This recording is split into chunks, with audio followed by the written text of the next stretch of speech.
कृष्ण जय वृंदवना श्री गोविंद गोपीनाथ मदन मोहन। हरे कृष्ण माता जी, प्रणाम माता जी। हरे कृष्णा हरे बोल। प्रणाम माता जी। हरे कृष्ण माता जी। हरे कृष्णा हरे कृष्णा। हरे हरे कृष्ण कृष्ण माता जी। हरे कृष्ण माता जी। हरे कृष्णा हरे कृष्ण हरे कृष्णा हरे कृष्णा। हरे कृष्ण माता जी। हरे कृष्ण माता हरे जी। कृष्णा प्रभु जी। हरे कृष्णा माता जी। हरे कृष्ण। हरे कृष्णा माता जी।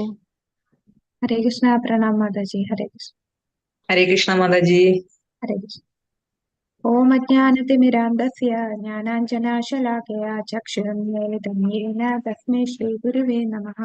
नमो विष्णुपादाय कृष्णप्रेष्ठाय भूतले श्रीमते भक्तिवेदान्त स्वामिनेति नामिने। नमस्ते सरस्वते देवे गौरवाणी प्रचारिणे निर्विशेषशून्यवादी पाश्चात्यदेशधारिणे। जय श्री कृष्ण चैतन्य प्रभु नित्यानंद श्री अद्वैत गदाधर श्रीवासादि गौरभक्तवृंद। हरे कृष्णा कृष्णा कृष्णा हरे हरे, हरे राम राम राम हरे हरे। हरे कृष्णा कृष्णा कृष्णा हरे हरे, हरे राम राम राम हरे हरे। हरे कृष्णा कृष्णा कृष्णा हरे हरे, हरे राम राम राम हरे ഹരേ. ഹരേ കൃഷ്ണ. ശ്രീ ശ്രീ രാധാകൃഷ്ണൻ ടെമ്പിൾ ഇസ്കോൺ ബാംഗ്ലൂരിന്റെ ഭക്തി രസാമദ സിന്ധു ക്ലാസ്സിലേക്ക് എല്ലാവർക്കും സ്വാഗതം. നമ്മൾ കഴിഞ്ഞ ക്ലാസ്സിൽ ഇൻട്രൊഡക്ഷൻ കണ്ടു, പിന്നെ അധ്യായം 1ഉം 2ഉം കണ്ടു. അപ്പൊ ഭക്തി രസാമദ സിന്ധുവിനെ, ഈ ഒരു കടലിനെ നമ്മൾ നാല് ദിശകളായിട്ട് തിരിച്ചു. അതിൽ പൂർവ്വ ദിശയാണ് നമ്മൾ കാണുന്നത്. അതിൽ 19 അധ്യായങ്ങളുണ്ട്. ഈ പൂർവ്വ ദിശയും വീണ്ടും നമ്മൾ 4 ലഹരികളായിട്ട് ഡിവൈഡ് ചെയ്തു അല്ലെ? അത് ഏതൊക്കെയാന്ന് പറയാമോ? 4 തിരകളായിട്ട് ഡിവൈഡ് ചെയ്തു. സാമാന്യ ഭക്തി, ഉം, സാധന ഭക്തി, ഉം. ഭാവഭക്തി, പ്രേമഭക്തി. ഹരി. ഓക്കെ. അപ്പൊ അതില് സാമാന്യ ഭക്തിയിലാണ് നമ്മൾ ആദ്യത്തെ അധ്യായം. പിന്നെ ഇൻട്രൊഡക്ഷനും പ്രിഫേസും ഇതെല്ലാം സാമാന്യ ഭക്തിയിൽ വരുന്നതാണ്. അപ്പൊ സാമാന്യ ഭക്തി നമ്മൾ കഴിഞ്ഞു. പിന്നെ സാധനാ ഭക്തിയിലാണ് 2ാമത്തെ അധ്യായം തുടങ്ങുന്നത്. അപ്പൊ സാധന ഭക്തി, അതിനു മുമ്പ് നമ്മൾ ഇന്നലെ ഒരു പ്രധാനപ്പെട്ട ഒരു ശ്ലോകം നമ്മൾ പഠിച്ചു. നമ്മൾ പറഞ്ഞു ആ ശ്ലോകം വളരെ ഇമ്പോർട്ടന്റ് ആണ്, അത് കാണാതെ പഠിക്കുക. ഇപ്പൊ ഭക്തിശാസ്ത്രി എടുക്കുന്ന ആൾക്കാർക്കൊക്കെ അത് കാണാതെ പഠിക്കാനുള്ള ഒരു ശ്ലോകമാണ്. അത് ഏതായിരുന്നു ആ ശ്ലോകം? അന്യാഭിലാഷ ഉം.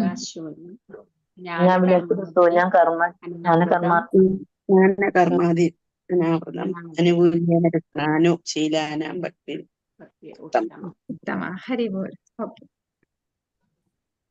ശ്രീ ശ്രീ രാധാ ഗോവിന്ദ് കി ജയ്, ശ്രീല പ്രഭുപാദ് കി ജയ്.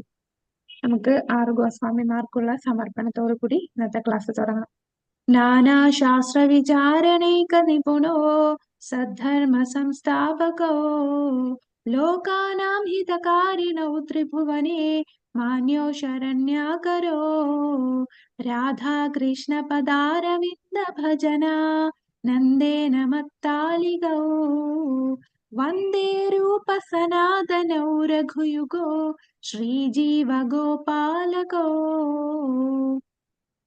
ഹരേ കൃഷ്ണ. ശ്രീരൂപ ഗോസ്വാമി കി ജയ്.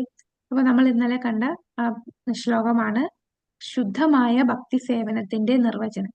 അന്യാഭിലാഷിതാശൂന്യം ജ്ഞാനകർമാദി അനാവൃതം ആനുകൂല്യേന കൃഷ്ണാനുശീലനം ഭക്തിരുത്തമ. ഓക്കെ. അപ്പൊ നമ്മള് ഇന്നലെ കണ്ട ഭാഗങ്ങളാണ്. അതില് നമ്മള് 2ാമത്തെ അധ്യായത്തില് സാധനാ ഭക്തിയാന്ന് പറഞ്ഞു. അപ്പൊ 2 തരം സാധനാ ഭക്തി പറഞ്ഞു. ഏതൊക്കെയാണ്? വൈദി സാധനാ ഭക്തിയും രാഗാനുഗ സാധനാ ഭക്തിയും. വൈദി സാധനാ ഭക്തി എന്ന് പറഞ്ഞാൽ എന്താണ്? ഹരേ കൃഷ്ണ റെഗുലേഷൻസ് ഫോളോ ചെയ്യാം. നമുക്കൊരു ചാന്റിങ്. നമ്മൾ ചാന്റ് ചെയ്യുന്നു. 16 റൗണ്ട് ചാന്റ് ചെയ്യണം. 4 യമ നിയമങ്ങൾ പാലിക്കണം. നമ്മള് മംഗളാരതി തൊഴണം. പിന്നെന്താണ്? നമ്മള് ഏകാദശി വ്രതം ജന്മാഷ്ടമി, രാധാഷ്ടമി അങ്ങനെ വൈഷ്ണവ കലണ്ടറിൽ വരുന്ന ആചാര്യന്മാരുടെ എല്ലാം ആം, ഉപവാസം ഉണ്ടെങ്കിൽ അതെല്ലാം എടുക്കണം.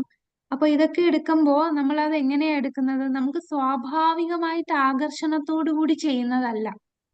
നമ്മളോട് ആചാര്യന്മാര് പറഞ്ഞു തന്നു, നമ്മളുടെ ശിക്ഷാഗുരുക്കന്മാര് പറഞ്ഞു ഇങ്ങനെ ചെയ്യണം, കൂടാതെ ശാസ്ത്രങ്ങളിൽ ഇത് പറഞ്ഞിട്ടുണ്ട്. അപ്പൊ അങ്ങനെ ഉള്ളത് കൊണ്ട് ചെയ്യുന്നതല്ല, നമ്മളുടെ ഉള്ളിൽ ഇഷ്ടം കൊണ്ട് സ്വാഭാവികമായിട്ടുള്ള താല്പര്യത്തോടു കൂടി ചെയ്യുന്നതല്ല. അപ്പൊ അതാണ് വൈദിക സാധന ഭക്തി. അത് വൈദിക ഗ്രന്ഥങ്ങളിൽ നിന്ന് പറഞ്ഞിട്ടുള്ളതനുസരിച്ച് നമ്മൾക്ക് ആചാര്യന്മാര് പറഞ്ഞു തന്നിട്ടുണ്ട്, അതനുസരിച്ച് നമ്മൾ ചെയ്യുന്നു. അപ്പൊ എന്തിനാണ് ഇങ്ങനെ ചെയ്യുന്നത്? ഇത് ചെയ്യുന്നതിന്റെ ഉദ്ദേശം എന്താണ്?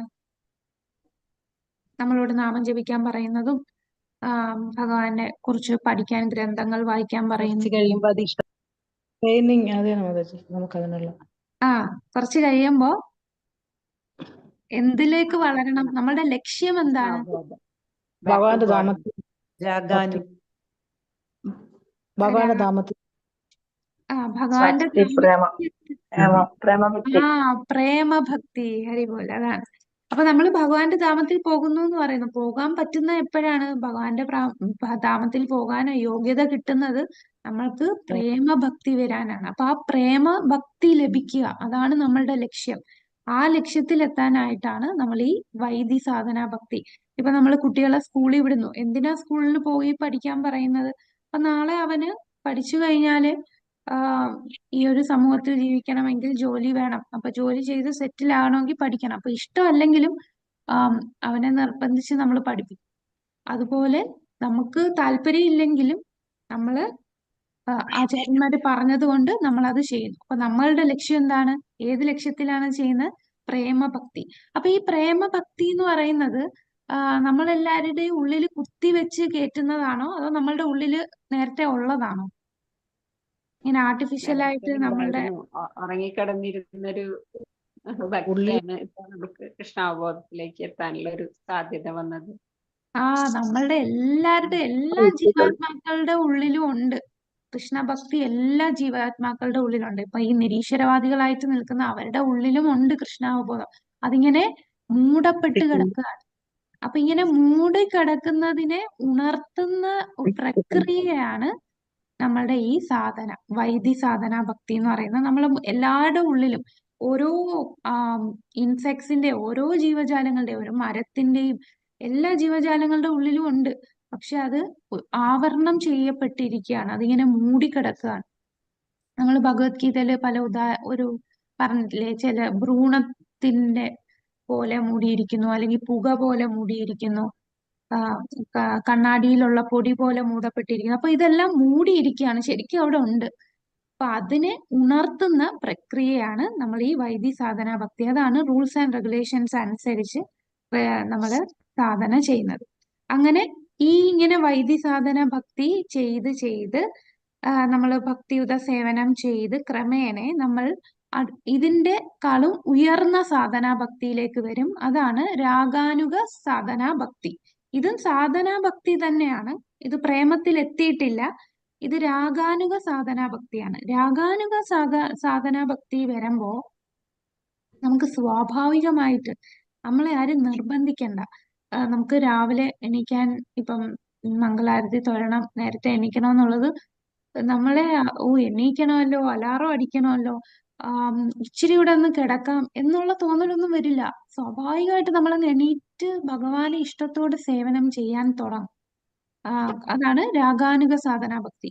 കൂടാതെ നമ്മൾ ഇത് ഉപദേശാമൃതത്തിലും രാഗാനുഗ സാധനാ ഭക്തി കണ്ടു. അവിടെ എന്താണ്, ആരെ ഫോളോ ചെയ്യുന്നവരാണ് രാഗാനുഗ സാധനാ ഭക്തി എന്ന് പറഞ്ഞാൽ? വൃന്ദാവനവാസികളുടെ വൃന്ദാവനവാസികൾ. അതിനെന്താ വേറൊരു പേര് നമ്മൾ പറയും? രാഗ വെച്ച് തുടങ്ങുന്ന രാഗാത്മിക ഭക്തി. രാഗാത്മിക ഭക്തി. അപ്പൊ രാഗാത്മിക ഭക്തരുടെ പാത സ്വീകരിക്കുന്നവരാണ് രാഗാനുഗ സാധനാ ഭക്തി ചെയ്യുന്നവർ. അതായത് രാഗാത്മിക ഭക്തർ എന്ന് പറഞ്ഞാൽ വൃന്ദാവനവാസികളാണ്. അപ്പൊ ചിലപ്പോ യശോദാമ്മ എങ്ങനെയാണ് ഭഗവാനെ സേവിക്കുന്നത് അതിനെക്കുറിച്ച് കൂടുതൽ കേൾക്കാനും യശോദാമ്മ ഭഗവാനെ സേവിച്ച രീതിയിൽ സേവനം ചെയ്യാനും ഒക്കെ ആഗ്രഹം ഉണരുന്നതാണ് ആ ഒരു പർട്ടിക്കുലർ രസത്തിലോട്ട് നമുക്കൊരു ആകർഷണം വരും. അതൊക്കെയാണ് രാഗാനുഗ സാധനാ ഭക്തിയിൽ വരുന്നത്. അത് എങ്ങനെ ഉയരുന്നത്? വൈദി സാധനാ ഭക്തി ചെയ്ത് ചെയ്ത് ക്രമേണ നമ്മൾ രാഗാനുഗ ഭക്തിയിലേക്ക് ഉയരുന്നതാണ്. അപ്പൊ നമ്മുടെ ഈ പുസ്തകത്തില് 2-ാമത്തെ അധ്യായം തൊട്ട് 14-ാമത്തെ അധ്യായം വരെ വൈദി സാധനാ ഭക്തിയും 15 മുതൽ 16 വരെ രാഗാനുഗ സാധനാ ഭക്തിയുമാണ് കാണുന്നത്. ഇനി വൈദി ഭക്തിയെ കുറിച്ച് കുറച്ചുകൂടെ പറയാണ്. വൈദി ഭക്തിയുടെ നിർവചനം എന്ന് പറഞ്ഞാൽ ആത്മീയ ആചാര്യന്റെ ആജ്ഞയോ വേദഗ്രന്ഥങ്ങൾ അനുസരണമോ നിമിത്തം ഭഗവാനോടുള്ള അടുപ്പമോ സ്വതസിദ്ധമായ സ്നേഹസേവനമോ ഇല്ലാത്തപ്പോൾ. അപ്പം നമുക്ക് ഭഗവാനോട് അടുപ്പവും സ്വതസിദ്ധ സ്നേഹമില്ല, അത്ര ആയിട്ടില്ല. പക്ഷെ ആചാര്യന്മാര് ആജ്ഞാപിച്ചു, വേദഗ്രന്ഥങ്ങൾ ഇങ്ങനെ പറഞ്ഞു, അത് നിമിത്തം നമ്മൾ ചെയ്യുന്നതാണ് വൈദി സാധനാ ഭക്തി. അപ്പൊ ഈ വൈദി സാധനാ ഭക്തിയിലെ സാരാംശം എന്ന് പറഞ്ഞാൽ അപ്പൊ നമ്മൾ എന്തിനാണ് നമ്മളെ ഇത് ഫോഴ്സ് ചെയ്ത് ചെയ്യിക്കുന്നതെന്ന് പറഞ്ഞാൽ നമുക്ക് ഒരു ലക്ഷ്യമാണ്, പ്രേമഭക്തിയിൽ എത്തുക എന്നുള്ള ലക്ഷ്യമാണ്. അപ്പൊ പ്രേമഭക്തിയിൽ എത്തുന്നവരുടെ സ്വഭാവം എങ്ങനെയാണ്? 24 മണിക്കൂറും അവർ ഭഗവാനെ കുറിച്ച് തന്നെ ചിന്തിച്ചുകൊണ്ടേയിരിക്കും. അപ്പോ സ്മർത്തവ്യ സതതം വിഷ്ണു വിസ്മർത്തവ്യന ജാതുകൃത്. അതായത് എപ്പോഴും ഭഗവാനെ കുറിച്ച് ചിന്തിക്കുക, ഒരിക്കലും ഭഗവാനെ മറക്കരുത്. ഭഗവാനെ മറക്കരുത്. ആ ഒരു ലക്ഷ്യത്തിൽ വരിക, അതിനു വേണ്ടിയാണ് നമ്മൾ ഈ വൈദ്യ സാധന. അപ്പൊ നമ്മൾ 16 മാല നമ്മൾ നാമം ജപിക്കുക എന്ന് പറയുമ്പോൾ അപ്പൊ നമ്മൾ ഭഗവാനെ കുറിച്ചാണ്, ഭഗവാനുമായിട്ട് കണക്ട് ചെയ്യാണ്. ആ സമയങ്ങളിൽ നമ്മൾ ഭഗവാനുമായിട്ട് ബന്ധിപ്പിക്കുന്നു. നമ്മൾ ഭഗവാനെ കുറിച്ച് ശ്രവണം, ഭഗവാനെ കുറിച്ച് കേൾക്കുന്നു, അപ്പൊ നമ്മൾ ഭഗവാനെ ഓർക്കുന്നു, അല്ലെ? നമ്മൾ കീർത്തനം, ഭഗവാനെ കുറിച്ച് കീർത്തനം ചൊല്ലുമ്പോഴും നമ്മൾ ഭഗവാനെ ഓർക്കുന്നു. അപ്പൊ ഭഗവാനെ ഓർമ്മിപ്പിക്കുക, അതാണ് നിയമം. ഈ പറയുന്ന യമനിയമങ്ങൾ പാലിക്കണം എന്ന് പറയുന്നത് ഭഗവാനെ ഓർക്കണമെങ്കിൽ നമ്മൾ ആ റൂൾസ് ആൻഡ് റെഗുലേഷൻ പാലിച്ചാലേ നമുക്ക് ഭഗവാനെ ഓർക്കാൻ കഴിയൂ. അല്ലെങ്കിൽ നമ്മൾ ഭൗതികമായി ഒരുപാട് ബന്ധിക്കപ്പെടും, ത്രിഗുണങ്ങളാൽ ബന്ധിക്കപ്പെടും. ആ ത്രിഗുണങ്ങളുടെ ബന്ധനങ്ങൾ ഇല്ലാതാക്കണമെങ്കിൽ നമ്മൾ ഈ നിയമങ്ങളൊക്കെ പാലിക്കണം. അപ്പൊ ഇതിന്റെ സാരാംശം, ഈ വൈദ്യ സാധനാ ഭക്തി നമ്മൾ ചെയ്യിപ്പിക്കുന്നത് എല്ലാ വിധിയും, അതിന്റെ ഒരു സാരാംശം എന്ന് പറഞ്ഞാൽ എപ്പോഴും കൃഷ്ണനെ ഓർക്കുക. നമുക്ക് ചില കാര്യങ്ങൾ ചെയ്യരുത് എന്ന് പറയുന്നത് ഭഗവാനെ മറക്കാതിരിക്കാനാണ്. മറക്കരുത്, ഒരിക്കലും ഭഗവാനെ മറക്കരുത്. ഈ ഒരു റൂളിലേക്ക് എത്താൻ വേണ്ടിയാണ് നമ്മൾ ഇങ്ങനെ 16 മാല ജപിക്കണം, 4 യമനിയമങ്ങൾ പാലിക്കണം, ഏകാദശി എടുക്കണം എന്നൊക്കെ പറയുന്നത്. എപ്പോഴും ഭഗവാനെ ഓർക്കാനും ഒരിക്കലും ഭഗവാനെ മറക്കരുത്, ഈ ഒരു തത്വത്തിലേക്ക് എത്താൻ വേണ്ടിയാണ്. അപ്പൊ ഇതിന് തെളിവ് എന്താണ്? ഇത് ചെയ്താലേ നമുക്ക് ഭഗവാനെ ഓർക്കാൻ പറ്റൂ എന്ന് പറയാനുള്ള തെളിവ് എന്താണ്? ഇത് കൃഷ്ണൻ ഉദ്ധവരോട് പറയുന്നുണ്ട്. നിയമങ്ങളുടെ ഫലമായി കുറെ നിയമങ്ങൾ ഭഗവാൻ പറയും. ആ നിയമങ്ങളുടെ ഫലമായി അവർ എന്നെ ആരാധിക്കുകയാണെങ്കിൽ അവർ സന്തുഷ്ടരായിരിക്കും എന്ന് കൃഷ്ണൻ തന്നെ ഉദ്ധവരോട് പറയുന്നത് ഇത് 11-ാമത്തെ സ്കന്ധത്തില് വരുന്ന ഒരു ശ്ലോകമാണ്. ആ ശ്ലോകത്തില് ഭഗവാൻ പറയുന്നതാണ്, ഈ നിയമങ്ങൾ അനുസരിച്ച് ഒരു ഭക്തൻ എന്നെ ആരാധിച്ചാൽ അവൻ സന്തുഷ്ടനാകും. സന്തുഷ്ടി എന്ന് പറഞ്ഞാൽ എന്താ? ഭഗവാനിലേക്ക് ആ ഒരു പ്രേമത്തിലെത്താൻ സാധിക്കും. ഏറ്റവും മികച്ച ആസ്വാദകനായ കൃഷ്ണനെ തൃപ്തിപ്പെടുത്താൻ എല്ലാ 4 സാമൂഹിക ഉത്തരവുകളും പാലിക്കാൻ ശ്രമിക്കണം. അപ്പൊ 4 യമനിയമങ്ങളെല്ലാം പാലിക്കണം. പിന്നെ ഭഗവാൻ നമ്മളോട് നിർദ്ദേശിച്ച കാര്യങ്ങളെല്ലാം നമ്മൾ ചെയ്യണം. അങ്ങനെയാണെങ്കിൽ ഭഗവാനെ തൃപ്തിപ്പെടുത്താൻ കഴിയും. അപ്പൊ ഭഗവാനെ എങ്ങനെ തൃപ്തിപ്പെടുത്തണമെന്ന് ഗ്രന്ഥങ്ങൾ പറഞ്ഞിട്ടുണ്ട്. ഗ്രന്ഥങ്ങളിൽ പറഞ്ഞിട്ടുള്ള കാര്യങ്ങൾ നമുക്ക് ആചാര്യന്മാര് പറഞ്ഞു തരും. ആചാര്യന്മാര് പറഞ്ഞ പ്രകാരം നമ്മളത് അതേപോലെ ചെയ്യുക. അതേപോലെ ചെയ്താൽ തീർച്ചയായിട്ടും ഭഗവാൻ സന്തുഷ്ടനാവുകയും നമുക്ക് നമ്മളുടെ ലക്ഷ്യത്തിൽ ആ പ്രേമഭക്തിയിലേക്ക് എത്താനും സാധിക്കും. ഇപ്പൊ ഭഗവത് സേവയുടെ ഫലം, ആത്മീയ ആചാര്യന്റെ നിർദ്ദേശപ്രകാരം ഒരാൾക്ക് പതിവായി അത്തരം സേവനം നിർവഹിക്കുകയാണെങ്കിൽ ക്രമേണ അവൻ ഭഗവാന്റെ സ്നേഹത്തിന്റെ സേവിക്കുന്ന വേദിയിലേക്ക് ഉയരും. അതായത് ആ പ്രേമഭക്തിയിലേക്ക് അവന് ക്രമേണ ഉയരാൻ സാധിക്കും. എങ്ങനെ ചെയ്താൽ? ആചാര്യന്മാര് പറഞ്ഞതനുസരിച്ച് ഭഗവാന് സേവനം നിർവഹിക്കുകയാണെങ്കിൽ. അല്ല നമുക്ക് ഇഷ്ടമുള്ള പോലെ, നമ്മൾക്ക് തോന്നുന്ന പോലെ അല്ല ഭഗവാനെ സേവിക്കേണ്ടത്. നാരദ പഞ്ചരാത്രത്തിൽ പറഞ്ഞതാണ്. ഒരു ഇപ്പം വിഗ്രഹ ആരാധന എന്ന് പറഞ്ഞാൽ പാഞ്ചരാത്രിക വിധിയുണ്ട്. ആ വിധി പ്രകാരമാണ് ആരാധന ചെയ്യേണ്ടത്. കൂടാതെ നമ്മൾ ഏതൊക്കെ വ്രതങ്ങൾ അനുഷ്ഠിക്കണം അതെല്ലാം ആചാര്യന്മാര് പറഞ്ഞു തരും. ഗ്രന്ഥങ്ങളിൽ പറഞ്ഞതനുസരിച്ച് പറഞ്ഞു തരും. അപ്പൊ അതനുസരിച്ച് വേണം നമ്മൾ വ്രതം അനുഷ്ഠിക്കാൻ. അല്ലാതെ ഇന്നും ഞാൻ വ്രതം, നമുക്ക് തോന്നുന്ന പോലെ ചില ആൾക്കാര് ചില കാര്യങ്ങൾ സാധിക്കാൻ വേണ്ടിയൊക്കെ പല വ്രതങ്ങൾ എടുക്കും. അതൊന്നുമല്ല. അതൊന്നും എടുത്താൽ നമുക്ക് ഭഗവാനോടുള്ള പ്രേമത്തിലെത്താൻ സാധിക്കില്ല. ആചാര്യന്മാർ നിർദ്ദേശിച്ച പ്രകാരം സേവനം ചെയ്യുകയാണെങ്കിൽ, എപ്പോഴാണ് സേവനം ചെയ്യേണ്ടത്? വല്ലപ്പോഴും അല്ല, പതിവായി സേവനം നിർവഹിക്കുകയാണെങ്കിൽ ക്രമേണ നമുക്ക് ഭഗവാനോടുള്ള സ്നേഹത്തിലേക്ക് ഉയരാൻ സാധിക്കും. അപ്പൊ അത്രയും കാര്യങ്ങളാണ് നമ്മൾ രണ്ടാമത്തെ അധ്യായത്തിൽ വരുന്നത്, വൈദ്യസാധന ഭക്തി. ഇനി നമുക്ക് മൂന്നാമത്തെ അധ്യായത്തിലേക്ക് കടക്കാം. അധ്യായം 3, ഭക്തി സേവനം സ്വീകരിക്കുന്നതിന്റെ അപേക്ഷകന്റെ യോഗ്യത. അപ്പൊ നമുക്ക് ഭക്തിയിൽ വരണമെങ്കിൽ എന്ത് യോഗ്യതയാണ് വേണ്ടത്? അതാണ് ഇവിടെ പറയുന്നത്. എലിജിബിലിറ്റി എന്താണ്? കൃഷ്ണാവബോധത്തിൽ വരാനുള്ള ഒരുവന്റെ എലിജിബിലിറ്റി എന്താണെന്നാണ് ഈ ഒരു അധ്യായത്തിൽ നമ്മൾ കാണാൻ പോകും. ഭക്തി സേവനം സ്വീകരിക്കാനുള്ള സ്ഥാനാർത്ഥിയുടെ യോഗ്യത. അതായത് വൈദ്യസാധനാ ഭക്തി സ്വീകരിക്കുന്നതിന് മുമ്പ് എന്ത് യോഗ്യത ഉള്ളവർക്കാണ്? ഇപ്പൊ വൈദ്യസാധനാ ഭക്തി എന്ന് പറഞ്ഞാൽ യമനിയമങ്ങളൊക്കെ പാലിച്ച്, റൂൾസ് ആൻഡ് റെഗുലേഷൻ ഒക്കെ പാലിച്ച് നമ്മൾ ചെയ്യണമല്ലോ. അത് ചെയ്യുന്നതിന് മുമ്പ് എന്ത് യോഗ്യത വേണം? അതിനെക്കുറിച്ചാണ് പറയുന്നത്. അപ്പം ഈ ഒരു അധ്യായത്തിലെ യോഗ്യത എന്താണ്? അവന്റെ അറിവും പരിത്യാഗവും ആവശ്യമാണോ? മുന്നേറാനുള്ള യോഗ്യതയുടെ തലങ്ങൾ ഏതൊക്കെയാണ്? കനിഷ്ഠ ഭക്തരുടെ വൈവിധ്യങ്ങൾ, ഇവരിൽ ആരാണ് മികച്ചത്? ഭക്തിയിലെ മുന്നേറ്റത്തിലെ തടസ്സങ്ങൾ എന്താണ്? ഏറ്റവും പ്രധാനപ്പെട്ട ആവശ്യം എന്താണ്? ഇത്രയും കാര്യങ്ങളാണ് ഈ ഒരു അധ്യായത്തിൽ നമ്മൾ കാണാൻ പോകുന്നത്. അപ്പൊ നോക്കാം എന്താണ് യോഗ്യത വേണ്ടത് എന്ന്. ഇപ്പൊ നമുക്ക് തന്നെ ആലോചിച്ച് നോക്കിയാൽ, ഈ ഭക്തിയിലേക്ക് നമ്മൾ വരുന്നതിന് മുമ്പ് നമ്മളുടെ ജീവിതം എങ്ങനെയായിരുന്നു? കൂടാതെ നമ്മൾ ഭക്തിയിലേക്ക് വന്നത് എങ്ങനെയാണ്? എല്ലാവരും യാദൃശികമായിട്ടാണ് ഭക്തിയിലേക്ക് വരുന്നത്, അല്ലെ? പലരും പല രീതിയിൽ, ചിലപ്പോ ഏതെങ്കിലും ഒരു ഭഗവത്ഗീത പുസ്തകം യാദൃശികമായി വായിച്ചു വന്നവരായിരിക്കാം, അല്ലെങ്കിൽ പ്രസാദം കഴിച്ച് ആകർഷിച്ചു വന്നവരായിരിക്കാം.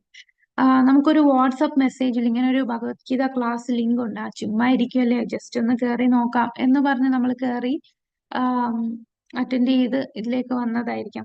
കാരണം നമ്മുടെ കൂടെ വന്ന പലരും ഇത് ഇട്ടേച്ച് പോയവരും ഉണ്ട്. എന്നാൽ നമ്മൾ ഇപ്പോഴും ഇതിൽ നിൽക്കുന്നു.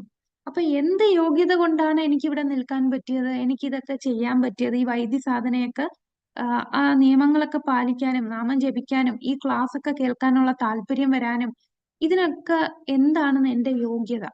അപ്പൊ ഈ യോഗ്യത നമുക്ക് കിട്ടുന്നത്, ഒന്ന്, നമുക്ക് സുകൃതി ഉണ്ടാകണം.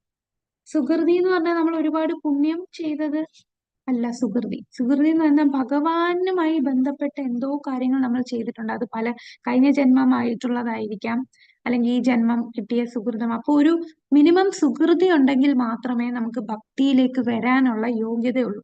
അപ്പൊ ഈ സുകൃതി ആരിൽ നിന്നാണ് നമുക്ക് കിട്ടുന്നത്?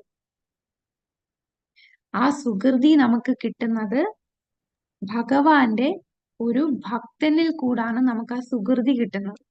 ഭഗവാന്റെ ഭക്തൻ, ആ ഭക്തൻ എന്ന് പറഞ്ഞാൽ ഈ പറയുന്ന പോലെ ഉയർന്ന ഭക്തൻ, ഉത്തമ ഭക്തനൊന്നും ആവണമെന്നില്ല, കനിഷ്ഠാധികാരിയായിരിക്കും. ഇപ്പൊ തന്നെ നമ്മൾ ഈ ഒരു class Sri Sri Radha Govind temple ISKCON മാംഗ്ലൂരിന്റെ ലെവൽ 1 ഭഗവത്ഗീത ഫ്രീ ക്ലാസ് ഉണ്ട് എന്ന് നമ്മൾ എങ്ങനെയാണ് അറിഞ്ഞത്?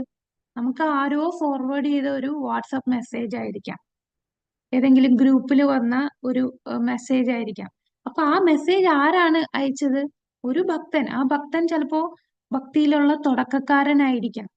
അപ്പൊ ആരായാലും അതൊരു ഭക്തനാണ്. അപ്പൊ ആ ഭക്തനിൽ കൂടി, ഭഗവാന്റെ ഭക്തനിൽ കൂടിയാണ്, അവരുടെ കാരുണ്യം കൊണ്ടാണ് നമുക്ക് ഭഗവാനിലേക്ക് എത്താൻ സാധിച്ചത്. അപ്പൊ നമുക്ക് ആ യോഗ്യത കിട്ടിയത് ആ ഭഗവാന്റെ ഭക്തനിൽ കൂടിയാണ് ആ യോഗ്യത നമുക്ക് കിട്ടിയത്. അപ്പൊ ഈ യോഗ്യത എന്ന് പറയുമ്പോ നമ്മള് ആ സുകൃതി നമുക്ക് അതല്ലേ പ്രഭുപാദര് പറയുന്നു, എല്ലായിടത്തും നാമസങ്കീർത്തനം ചെയ്യും. അപ്പൊ നാമസങ്കീർത്തനം ചെയ്യുമ്പോഴും ഈ തെരുവിലൂടെയൊക്കെ സങ്കീർത്തനം ചെയ്യുമ്പോൾ ഇതൊന്നും അറിയാത്തവർ പോലും ഭഗവാന്റെ നാമം ചെവിയിലൂടെ കേൾക്കുകയാണ്. അതൊക്കെ അവർക്ക് അജ്ഞാത സുകൃതി ലഭിക്കുകയാണ്. ആ അജ്ഞാത സുകൃതി ലഭിക്കുമ്പോൾ ആ അജ്ഞാത സുകൃതി എന്ന് പറഞ്ഞാൽ അത് ഒരിക്കലും നശിക്കത്തില്ല. ഭഗവാനെ കുറിച്ച് നമ്മൾ കേൾക്കുക, അത് കളിയാക്കി പോലും, ഓ കുറെ ഹരേ കൃഷ്ണ ആൾക്കാർ പോകുന്നു, ഹരേ കൃഷ്ണ എന്ന വാക്ക് അവന്റെ നാവിൽ വന്നിട്ടുണ്ടോ, അതും അവൻ അജ്ഞാത സുകൃതി ലഭിക്കുകയാണ്. പിന്നെ പ്രസാദം ഡിസ്ട്രിബ്യൂട്ട് ചെയ്യുന്നു. അപ്പം എന്താന്ന് പോലും അറിയാതെ ആൾക്കാർ ആ ആഹാരം കഴിക്കുമ്പോൾ അവർക്ക് അവിടെ അജ്ഞാത സുകൃതി ലഭിക്കുകയാണ്. ആഹാരം കഴിക്കുമ്പോൾ ഭഗവത് പ്രസാദമാണ് കഴിക്കുന്നത്. പിന്നെ ഭഗവാന്റെ ബുക്ക് ഡിസ്ട്രിബ്യൂഷൻ, ഭഗവത്ഗീത, ശ്രീമദ് ഭാഗവതം, ഈ ബുക്ക് വായിക്കാതെ വെച്ചാലും അത് വാങ്ങിക്കുമ്പോഴും നമ്മളൊന്ന് തൊടുകയും അതിൽ ഒന്ന് മറച്ചു നോക്കി ഒരു പേജ് വായിച്ചാൽ പോലും അവൻ അതിലെ സുകൃതി ലഭിക്കുകയാണ്. അവൻ പ്രഭുപാദർ പറയും, ഒരു പേജ് അവൻ വായിച്ചിട്ടുണ്ടെങ്കിൽ, അതിലെ ഒരു വാക്കെങ്കിലും അവൻ വായിച്ചിട്ടുണ്ടെങ്കിൽ തീർച്ചയായിട്ടും അവൻ ഭക്തിയിലേക്ക് വരാൻ ഉള്ള അവൻ തീർച്ചയായിട്ടും ഭക്തനായി മാറും. അത് ആ ഒരു ഉറപ്പാണ് പ്രഭുപാദർ തന്നിട്ടുള്ളത്. അതായത് ഇതെല്ലാം അജ്ഞാത സുകൃതി. അജ്ഞാത സുകൃതി എന്ന് പറഞ്ഞാൽ അവൻ പോലും അറിയാതെ അവന് ഭക്തിയിലേക്ക് വരാനുള്ള സുകൃതി വരികയാണ്. പല ജന്മങ്ങൾ ചെയ്ത പാപങ്ങളെല്ലാം കത്തിച്ചു കളയാൻ പറ്റുന്ന കാര്യങ്ങളാണ് ചെയ്യുന്നത്. ഭഗവാന്റെ നാമം ജപിക്കുമ്പോൾ തന്നെ നമുക്ക് ആ ചാമളന്റെ കാര്യം അറിയാല്ലേ. നാരായണ എന്ന് വിളിച്ചപ്പോൾ തന്നെ യമദൂതന്മാരെ വിഷ്ണുദൂതന്മാര് വന്ന് പറഞ്ഞയച്ചു. കാരണം എത്ര പാപിയാണെങ്കിലും അവൻ നാരായണ എന്ന നാമം ജപിച്ചു. ആ ഒരു നാരായണ എന്ന് വിളിച്ച് ആ നാമത്തിന്റെ ശക്തി കൊണ്ട് തന്നെ അവൻ ചെയ്ത പാപങ്ങളെല്ലാം ഇല്ലാതെയായി. അപ്പൊ അത്ര ശക്തിയാണ് ഭഗവാന്റെ നാമം. അപ്പം ഈ കലിയുഗത്തില് നാമസങ്കീർത്തനം അതാണ് ഏറ്റവും വലിയ യജ്ഞം. അപ്പൊ ആ നാമസങ്കീർത്തനം നമ്മൾ കേൾക്കുമ്പോൾ തന്നെ നമുക്ക് ആ സുകൃതി ലഭിക്കാൻ. അപ്പൊ ആ സുകൃതി നമുക്ക് ലഭിച്ചത് ഭഗവാന്റെ ഭക്തരിൽ കൂടിയാണ് നമുക്ക് ആ സുകൃതി ലഭിക്കുന്നത്. ഇനി വേറൊരു ചോദ്യം ഇവിടെ വരും. അതായത് ഇപ്പൊ നമ്മൾ ഭക്തിയിലേക്ക് വന്നപ്പോൾ നമ്മുടെ കൂടെ ചിലപ്പോൾ നമ്മളെ ഫ്രണ്ട്സ് കാണും, നമ്മുടെ റിലേറ്റീവ്സ് കാണും, അവർക്കൊക്കെ ഇതൊക്കെ പറഞ്ഞു കൊടുത്തിട്ടും അവര് മുന്നോട്ട് വന്നിട്ടില്ല. അങ്ങനെ ഒരു അനുഭവം ഉണ്ടായിട്ടുണ്ടോ ആർക്കെങ്കിലും? നമ്മൾ വന്ന ലെവലിലേക്ക് അവർക്ക് കൂടെ വരാൻ പറ്റുന്നില്ല എന്നുള്ള രീതിയിൽ? ഉണ്ടായിട്ടുണ്ട് മാതാജി. ഉണ്ടായിട്ടുണ്ട്. കുറെ പേര് ഫസ്റ്റ് ലെവൽ കഴിഞ്ഞ് വിട്ടുപോയവരുണ്ട്. ആ വിട്ടുപോയത്. ഫസ്റ്റ് ലെവല് വരെ വരും, പിന്നെ അവര് വരൂല. അതെന്താന്ന് വെച്ചാല് ഇപ്പം ഉദാഹരണം പറഞ്ഞാൽ നമുക്ക് ദുര്യോധനനെ എടുക്കാം. ദുര്യോധനൻ, ധൃതരാഷ്ട്രർ, ഇവരൊക്കെ ആരുടെ കൂടാണ്? വിതുരർ, ഭീഷ്മരെ പോലെ ഉയർന്ന ഭക്തരുടെ കൂടെ താമസിച്ചവരാണ്. എന്നിട്ടും അവര് ഭക്തിയിലേക്ക് വന്നില്ല. ദുര്യോധനനൊന്നും. ഇവരൊക്കെ എപ്പോഴും ഉപദേശിക്കുമല്ലേ, ഭീഷ്മര് ഉപദേശിക്കും, വിതുരർ ഉപദേശിക്കും. അപ്പൊ എന്തുകൊണ്ടെന്നാൽ അവരിതൊന്നും ഫോളോ ചെയ്യാൻ റെഡിയല്ല. അവർക്ക് ഈ നിർദ്ദേശങ്ങൾ പാലിക്കാൻ അവർക്ക് തോന്നുന്നില്ല. അവർക്ക് ആ ഭൗതികതയിലുള്ള ആകർഷണം കൂടുതലാണ്. അതുകൊണ്ടാണ് നമ്മളെ കൂടെയുള്ള ആൾക്കാർ കുറെ പേര് വിട്ടുപോകുന്നത്. അപ്പൊ രണ്ട് കാര്യങ്ങളുണ്ട്. ഒന്ന്, ഭക്തന്മാരുടെ ആ ഒരു കാരുണ്യം, നമുക്ക് ആ ഒരു കാരുണ്യം മാത്രം ലഭിച്ചാൽ പോരാ, നമ്മൾ അത് ചെയ്യാനും കൂടെ തയ്യാറാകണം. കാരണം ഭഗവാൻ നമുക്ക് ഫ്രീഡം തന്നിട്ടുണ്ട്. ആ ഫ്രീഡം വെച്ചിട്ട് ഇത് സ്വീകരിക്കാം, സ്വീകരിക്കാതിരിക്കാം. അപ്പൊ അത് സ്വീകരിക്കുന്നവര് മുന്നോട്ട് പോകും, സ്വീകരിക്കാതിരിക്കുന്നവരാണ് ഇങ്ങനെ വിട്ടിട്ട് പോകേണ്ടി വന്നത്. അപ്പൊ ഒന്ന് ഭഗവാന്റെ ഭക്തരുടെ കാരുണ്യം, മറ്റൊന്ന് നമ്മൾ അത് സ്വീകരിച്ച് അത് ചെയ്യാൻ തയ്യാറായി മുന്നോട്ട്.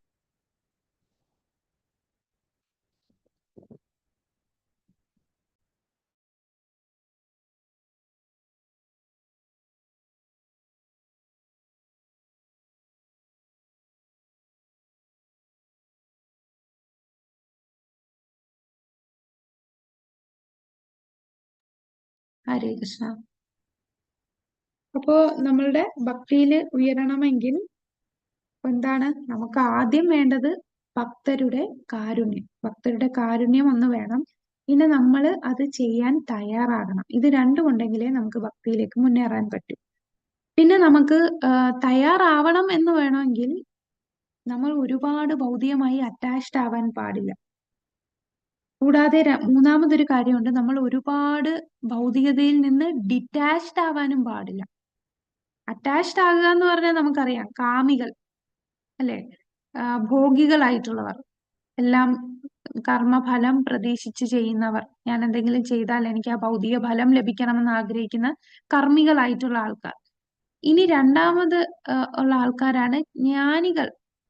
ആയിട്ടുള്ളവർ അവർക്ക് ഭൗതികമായിട്ട് ഒന്നിലും താല്പര്യമില്ല. അവര് ഫുള്ളി ഡിറ്റാച്ച്ഡ് ആണ്. എനിക്കിതൊന്നും വേണ്ട എന്നുള്ള ഒരു തോന്നൽ, ആ ഒരു ലെവലിലുള്ള ആൾക്കാർ. ഇത് രണ്ടും പ്രശ്നമാണ്. നമ്മൾ ഒരുപാട് ഭൗതികതയിൽ നിന്ന് ഡിറ്റാച്ച്ഡും ആവരുത്, ഒരുപാട് അറ്റാച്ച്ഡും ആവരുത്. ഈ ഒരു ലെവലിൽ നിന്നാലേ നമുക്ക് ഭക്തിയിൽ മുന്നേറാൻ സാധിക്കും. ഒരുപാട് ഡിറ്റാച്ച്ഡ് ആയി കഴിഞ്ഞാൽ നമുക്ക് ഒരു വസ്തുവും സ്വീകരിക്കാൻ തോന്നില്ല. പക്ഷെ നമ്മളെ ഭക്തി എന്ന് പറഞ്ഞാൽ ഭൗതികമായിട്ടുള്ളതെല്ലാം സ്വീകരിക്കണം. അത് എങ്ങനെയാ, എന്തിനുപയോഗിക്കണം? ഭൗതിക കാര്യങ്ങളെല്ലാം സ്വീകരിച്ചിട്ട് ഭഗവാന് വേണ്ടി ആ ഉപയോഗിക്കണം. നമ്മളത് ഭഗവാന്റെ സേവനത്തിന് വേണ്ടി. ഭഗവാന്റെ സേവനത്തിന് വേണ്ടി ഉപയോഗിക്കണം. അതാണ് വൈരാഗ്യം. യുക്ത വൈരാഗ്യമാണ് സ്വീകരിക്കേണ്ടത്, അല്ലാതെ കംപ്ലീറ്റ് വൈരാഗ്യമല്ല. അപ്പൊ പണം വന്ന ഇല്ലില്ല, എനിക്ക് പണം വേണ്ട, എനിക്ക് വേറെ ഈ ഭൗതികമായിട്ടുള്ള ഒന്നും വേണ്ട, അതൊക്കെ എന്നെ ഡിസ്ട്രാക്ട് ചെയ്യുമെന്ന് പറഞ്ഞ് നമ്മൾ ഉപയോഗിക്കാതെ അതിനെ ഉപേക്ഷിക്കുകയല്ല ചെയ്യേണ്ടത്. നമ്മൾ അതിനെയെല്ലാം ഭഗവത് സേവനത്തിന് വേണ്ടി ഉപയോഗിക്കുകയാണ് വേണ്ടത്. അതാണ്. ഒരുപാട് ഡിറ്റാച്ച്ഡും ആവാൻ പാടില്ല, ഒരുപാട് അറ്റാച്ച്ഡും ആകാൻ പാടില്ല. ഭൗതികമായിട്ടുള്ളതിൽ ഒരുപാട് ആസക്തിയും പാടില്ല. ആസക്തിയും വിരക്തിയും കൂടുതലായാൽ അത് നമ്മളെ ഭക്തിയിൽ മുന്നോട്ട് പോകാൻ സഹായിക്കില്ല. അപ്പോ ഈ ഒരു ഭക്തരുടെ കാരുണ്യവും പിന്നെ നമ്മൾ ചെയ്യാനുള്ള തയ്യാറും നമ്മൾ ചെയ്യാൻ വില്ലിങ് ആയിട്ടുള്ളതും, കൂടുതൽ ഭൗതികമായിട്ട് ആസക്തിയില്ല എന്നാൽ കൂടുതൽ വിരക്തിയും ഇല്ലാത്ത ഒരു വ്യക്തിക്ക് ഭക്തിയിൽ മുന്നേറാൻ സാധിക്കും.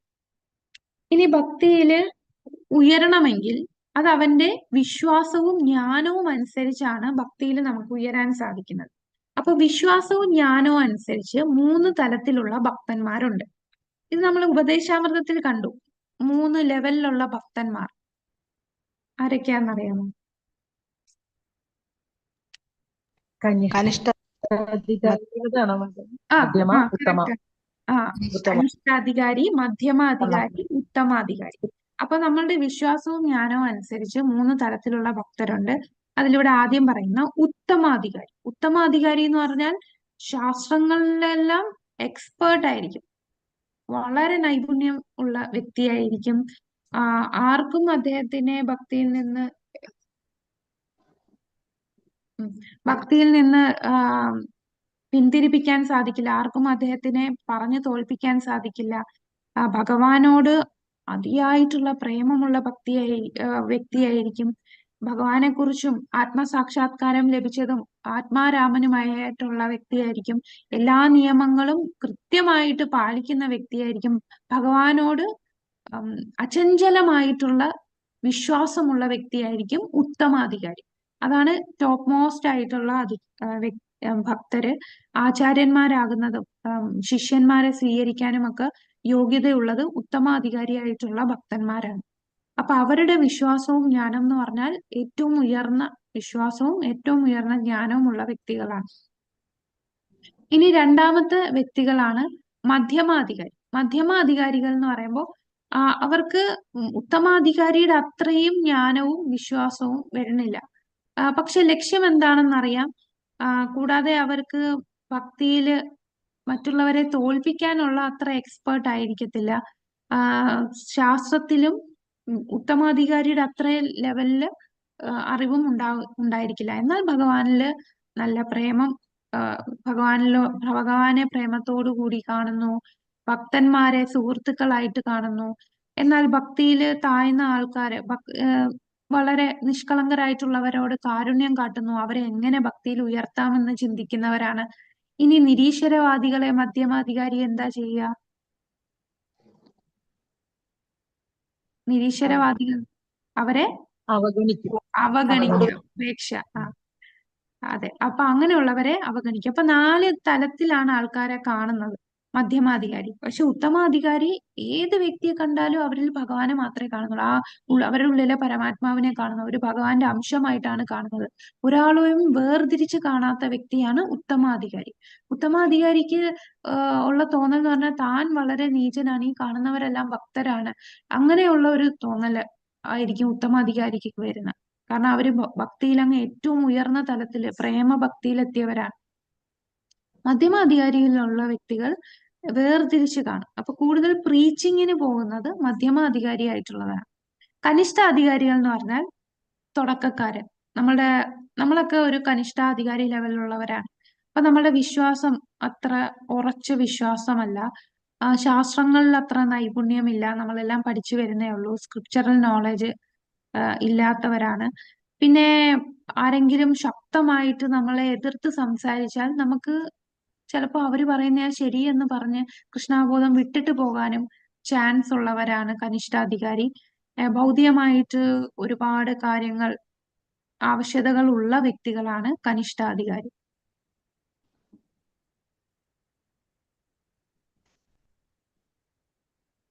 അപ്പൊ നമുക്ക് എങ്ങനെ കനിഷ്ഠാധികാരികളിൽ നിന്ന് മധ്യമാധികാരി, ഉത്തമാധികാരിയിലേക്ക് പോകാൻ സാധിക്കും? ഭക്തസംഘം കൊണ്ട്.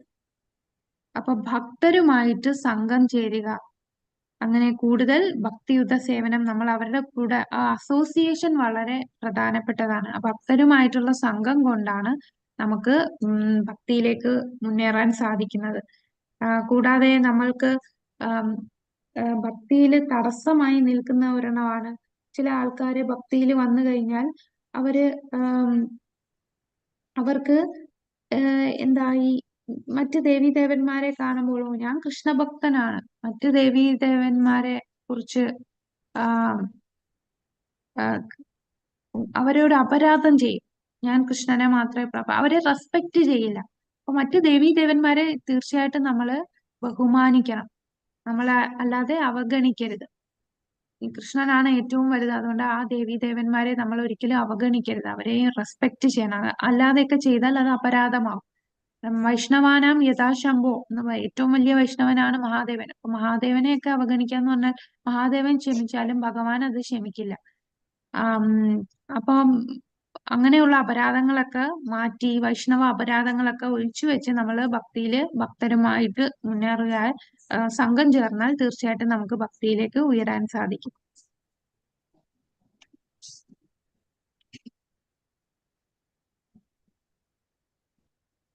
അപ്പോ ഇനി ഭക്തിയിൽ തടസ്സമായി നിൽക്കുന്ന രണ്ട് കാര്യങ്ങളാണ് ഭുക്തിയും മുക്തിയും. ഈ ഭുക്തി മുക്തി എന്ന് പറയുന്നതിനെ പിശാചുകളായിട്ടാണ് ഉപമിച്ചിരിക്കുന്നത്. അപ്പൊ ഈ ഭുക്തി മുക്തി എന്ന് പറഞ്ഞാൽ, ഭുക്തി എന്ന് പറഞ്ഞാൽ എനിക്ക് പണം വേണം, എന്റെ കഷ്ടതകൾ മാറണം, എന്റെ വീട്ടിലെല്ലാം നല്ല കാര്യങ്ങൾ വരണം, എല്ലാം ഭൗതികമായിട്ടുള്ള കാര്യങ്ങൾ ആഗ്രഹിക്കുന്നതാണ് ഭുക്തി. മുക്തി എന്ന് പറഞ്ഞാൽ എന്തായിരിക്കും? മുക്തി ആഗ്രഹിക്കുന്നവർ എന്ന് പറഞ്ഞാൽ ഭൗതിക പ്രപഞ്ചത്തിൽ നിന്ന്, ഭൗതിക ലോകത്ത് നിന്ന് മുക്തി നേടി എവിടെ പോകാനായിരിക്കും അവർ ആഗ്രഹിക്കുക? ഇവിടെ വന്നിട്ടേ ഈ ബ്രഹ്മത്തിൽ ലയിക്കാൻ ആഗ്രഹിക്കുന്ന ആൾക്കാര്. ഇത് രണ്ടും നമ്മളെ ഭക്തിയില് തടസ്സമായിട്ടുള്ളതാണ്. ഭക്തിയില് പോകുമ്പോൾ നമ്മൾ ഏറ്റവും കെയർഫുൾ ആയിട്ട് നിൽക്കേണ്ട കാര്യങ്ങളാണ് ഭുക്തിയും മുക്തിയും. ഇത് രണ്ട് പിശാചുകളാണ്. ഒന്ന് ഭൗതികമായിട്ട് ബന്ധിപ്പിക്കപ്പെടുന്നതും മറ്റേത് ഭൗതികതയിൽ നിന്ന് മുക്തിയിൽ കിട്ടി അവർക്ക് ബ്രഹ്മത്തിൽ ലയിച്ച് ഭഗവാനുമായി ഒന്നാകണം എന്നുള്ള ചിന്ത. ഇത് രണ്ടും നിന്നും നമ്മൾ മുക്തരായിരിക്കണം. ഇവ രണ്ടും ഉണ്ടെങ്കിൽ നമുക്ക് ഭക്തിയിൽ മുന്നേറാൻ സാധിക്കില്ല. അപ്പം ഭക്തിയിൽ വരാനുള്ള യോഗ്യത എന്താണ്? നമ്മുടെ ഭക്തരുടെ കാരുണ്യമാണ്. ഭക്തരുടെ കാരുണ്യം കൊണ്ടും കൂടാതെ ഭഗവാന്റെ കാരുണ്യം. തീർച്ചയായിട്ടും ഭക്തരുടെ കാരുണ്യം ഉണ്ടെങ്കിൽ ഭഗവാന്റെ കാരുണ്യം കൊണ്ടാണ് ഭക്തരുടെ കാരുണ്യം നമുക്ക് കിട്ടുന്നത്. അങ്ങനെ ആ കാരുണ്യം കൊണ്ട് നമ്മൾ കൃഷ്ണന്റെ സേവനത്തിൽ ആകർഷണം. അപ്പൊ ഭക്തരുടെ കാരുണ്യം വരുന്നുണ്ട്. കൂടാതെ എന്താണ്, നമുക്ക് നമ്മൾ ചെയ്യാൻ വില്ലിങ് ആണ്, ഞാനത് ചെയ്യാൻ തയ്യാറാണ്. ആ തയ്യാറെടുപ്പ് നമുക്ക് ഉണ്ടാവണമെങ്കിൽ, നമുക്ക് തയ്യാറാണ്, ഇതൊക്കെ ചെയ്യാൻ നമുക്ക് തോന്നൽ വേണമെങ്കിൽ അതും ഭഗവാന്റെ കാരുണ്യം ഉണ്ടെങ്കിലേ നമുക്ക് പറ്റുമല്ലേ. നമ്മൾ ഒരു കാര്യം മനസ്സിലാക്കേണ്ടത്, ഭക്തി നമ്മൾ ഒറ്റയ്ക്ക് ചെയ്യുന്ന ഒരു കാര്യമല്ല. ഭഗവാന്റെ കാരുണ്യം ഇല്ലാതെ നമുക്ക് ഭക്തിയിൽ ചെയ്യാനേ പറ്റില്ല. ഭഗവാന്റെയും ഭഗവാന്റെ ഭക്തരുടെയും കാരുണ്യം, ആ കാരുണ്യം ഉണ്ടെങ്കിലേ നമുക്ക് ഭക്തിയിൽ മുന്നേറാൻ സാധിക്കൂ. നമുക്ക് ഭക്തിയിൽ വന്നത് തന്നെ ഭഗവാന്റെ കാരുണ്യം ഉള്ളത് കൊണ്ടാണ്. അപ്പൊ നമുക്ക് എല്ലാവർക്കും ഭഗവാന്റെ കാരുണ്യം കിട്ടിയിട്ടുണ്ട്. നമ്മളിപ്പോ കൃഷ്ണാബോധത്തിൽ വന്നു അതിൽ പറഞ്ഞ നിയമങ്ങളൊക്കെ പാലിക്കാൻ തുടങ്ങിയ ആൾക്കാരാണ്. അപ്പൊ തീർച്ചയായിട്ടും നമുക്കെല്ലാം ഭഗവാന്റെ കാരുണ്യം ലഭിച്ചിട്ടുണ്ട്. ഭഗവാന്റെ ഭക്തരുടെ കാരുണ്യം ലഭിച്ചു. അപ്പൊ അതാണ് നമ്മളുടെ യോഗ്യത. ഇനി അറിവും പരിത്യാഗവും അനുസരിച്ച് മൂന്ന് തരത്തിലുള്ള ആം, പ- ഭക്തരെ കുറിച്ച് പറഞ്ഞു. ഇനി അറിവും പരിത്യാഗവും ആവശ്യമാണോ? നമുക്ക് അറിവും പരിത്യാഗവും ഉണ്ടെങ്കിലേ എനിക്ക് ഭക്തി ചെയ്യാൻ പറ്റൂ എന്നുണ്ടോ? അങ്ങനെയില്ല. ഇത് ഒരു മുൻ വ്യവസ്ഥയല്ല. എനിക്ക് എല്ലാം അറിഞ്ഞാലേ എനിക്ക് ഭക്തി ചെയ്യാൻ പറ്റൂ, അല്ലെങ്കിൽ എനിക്ക് ഭൗതികമായിട്ട് എല്ലാം ഉപേക്ഷിച്ചാലേ എനിക്ക് ഭക്തി ചെയ്യാൻ പറ്റൂ. അതൊരാവശ്യമല്ല. ഇതൊരു മുൻ വ്യവസ്ഥയല്ല. കാരണം നമ്മൾ ഇങ്ങനെ ഒരുപാട് പരിത്യാഗം ചെയ്താൽ നമ്മളുടെ ഹൃദയം ഒരുപാട് കഠിനമാവുകയാണ്. നമുക്ക് ഒന്നിനോടും ഒരു വികാരമില്ലാതെ വരും. എല്ലാത്തിനോടും ഒരു കഠിനമായിട്ടുള്ള രീതിയിലായിരിക്കും കാണുക. അങ്ങനെയുള്ള ഒരു ഹൃദയത്തോടുള്ള കൂടിയവർക്ക് കല്ലിനെ പോലുള്ള ഹൃദയമുള്ളവർക്ക് ഒരിക്കലും ഭക്തി ചെയ്യാൻ പറ്റില്ല. ഭക്തി എന്ന് പറഞ്ഞാൽ അത്രയും സ്വീറ്റ് ആയിട്ടുള്ളതാണ്. ഭഗവാനോടുള്ള പ്രേമം, ഭഗവാനോടുള്ള സ്നേഹം, ഭഗവാനുമായിട്ടുള്ള ബന്ധം സ്ഥാപിക്കുക എന്ന് പറഞ്ഞാൽ അത് ഒരുപാട് രസമാണ്. ഭക്തി രസമാണ്. ഈ കഠിന ഹൃദയമായിട്ട് വന്നാൽ നമുക്ക് ആ രസം ആസ്വദിക്കാൻ കഴിയില്ല. അതുകൊണ്ട് നമുക്ക് ഒരുപാട് ആത്മീയ അറിവും പിന്നെ എല്ലാ ഭൗതികതയിലോടെല്ലാം പൂർണ്ണമായി മുക്തിയും അല്ല പരിത്യാഗവും ചെയ്താലേ ഭക്തി ചെയ്യാവൂ എന്നില്ല. ഇതൊന്നും ഒരു മുൻ വ്യവസ്ഥയല്ല. കാരണം അങ്ങനെയാണെന്നുണ്ടെങ്കിൽ അത് നമ്മളെ കൂടുതൽ കഠിന ഹൃദയരാക്കുകയേ ഉള്ളൂ. ഇനി മുന്നേറാനുള്ള യോഗ്യത എന്ന് പറഞ്ഞാൽ വൈദ്യ സാധനാ ഭക്തി സേവനത്തിൽ ശാസ്ത്രത്തിന്റെയും ഗുരുവിന്റെയും പ്രചോദനം കൊണ്ടാണ്. അതിനാൽ വിശുദ്ധ ഗ്രന്ഥങ്ങളിലെ വിശ്വാസവും അറിവും യോഗ്യത നിർണ്ണയിക്കും.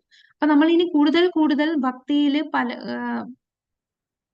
ഉയർന്നു പോകണമെങ്കിൽ നമുക്ക് ശാസ്ത്രത്തിനോടും ഭഗവാനോടും ഭക്തരോടും ഉള്ള ആ വിശ്വാസവും ഗ്രന്ഥങ്ങളെ കുറിച്ചുള്ള അറിവ് ഇത് ഉയർന്നാലേ നമുക്ക് ഭക്തിയിലും മുന്നേറാൻ സാധിക്കുകയുള്ളൂ. അപ്പൊ മുന്നേറുന്ന ആ 3 തലത്തിലുള്ളതാണ് കനിഷ്ഠാധികാരി, മധ്യമാധികാരി, ഉത്തമാധികാരി. നമ്മൾ 3 ലെവലിലുള്ള ഭക്തരെ പറഞ്ഞു.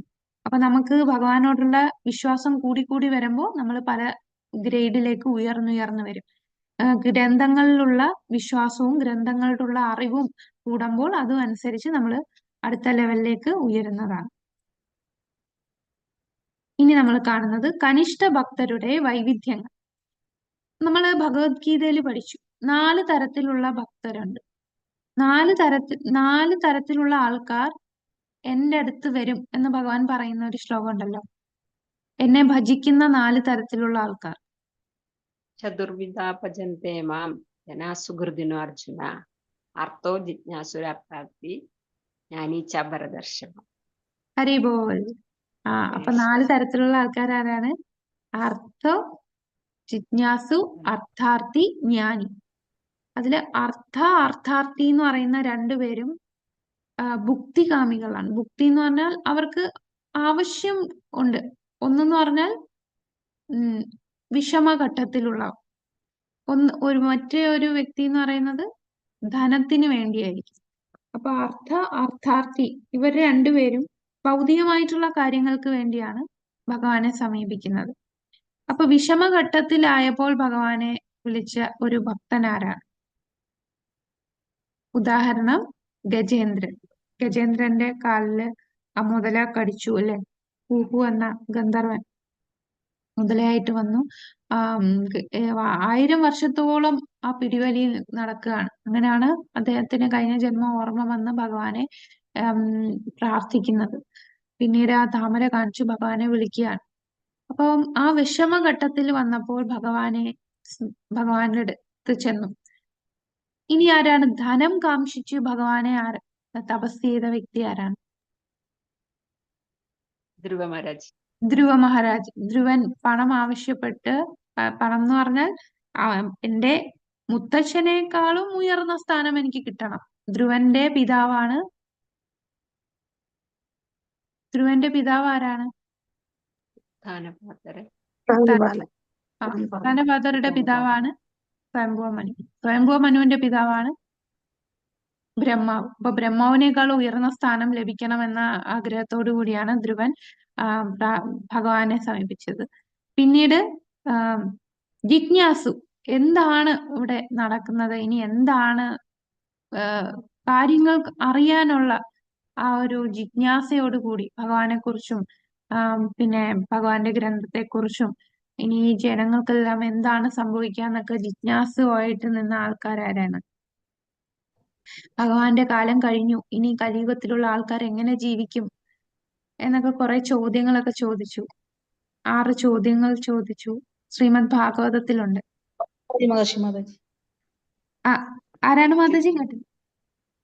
ശൗനകാദി മഹർഷി. ആ നൈമിഷാരണ്യത്തിലെ മഹർഷിമാര്, ശൗനകാദി മഹർഷിമാര്. അപ്പൊ അവര് ജിജ്ഞാസുക്കളായിരുന്നു. അപ്പൊ ഭഗവാനെ കുറിച്ചുള്ള കാര്യങ്ങൾ അറിയാനുള്ള ജിജ്ഞാസയാണ്. ഇനി ജ്ഞാനിയായിട്ടുള്ളവരാരാണ്? 4 കുമാരന്മാർ. സനൽകുമാർമാർ 4 കുമാരന്മാർ. അപ്പൊ ഈ 4 പേരും കനിഷ്ഠ ഭക്തരുടെ ലെവലിലായിരുന്നു. കാരണം അവർക്ക് ഓരോ ആവശ്യം അനുസരിച്ച് ചെന്നതാണ് ഈ 4 പേരും.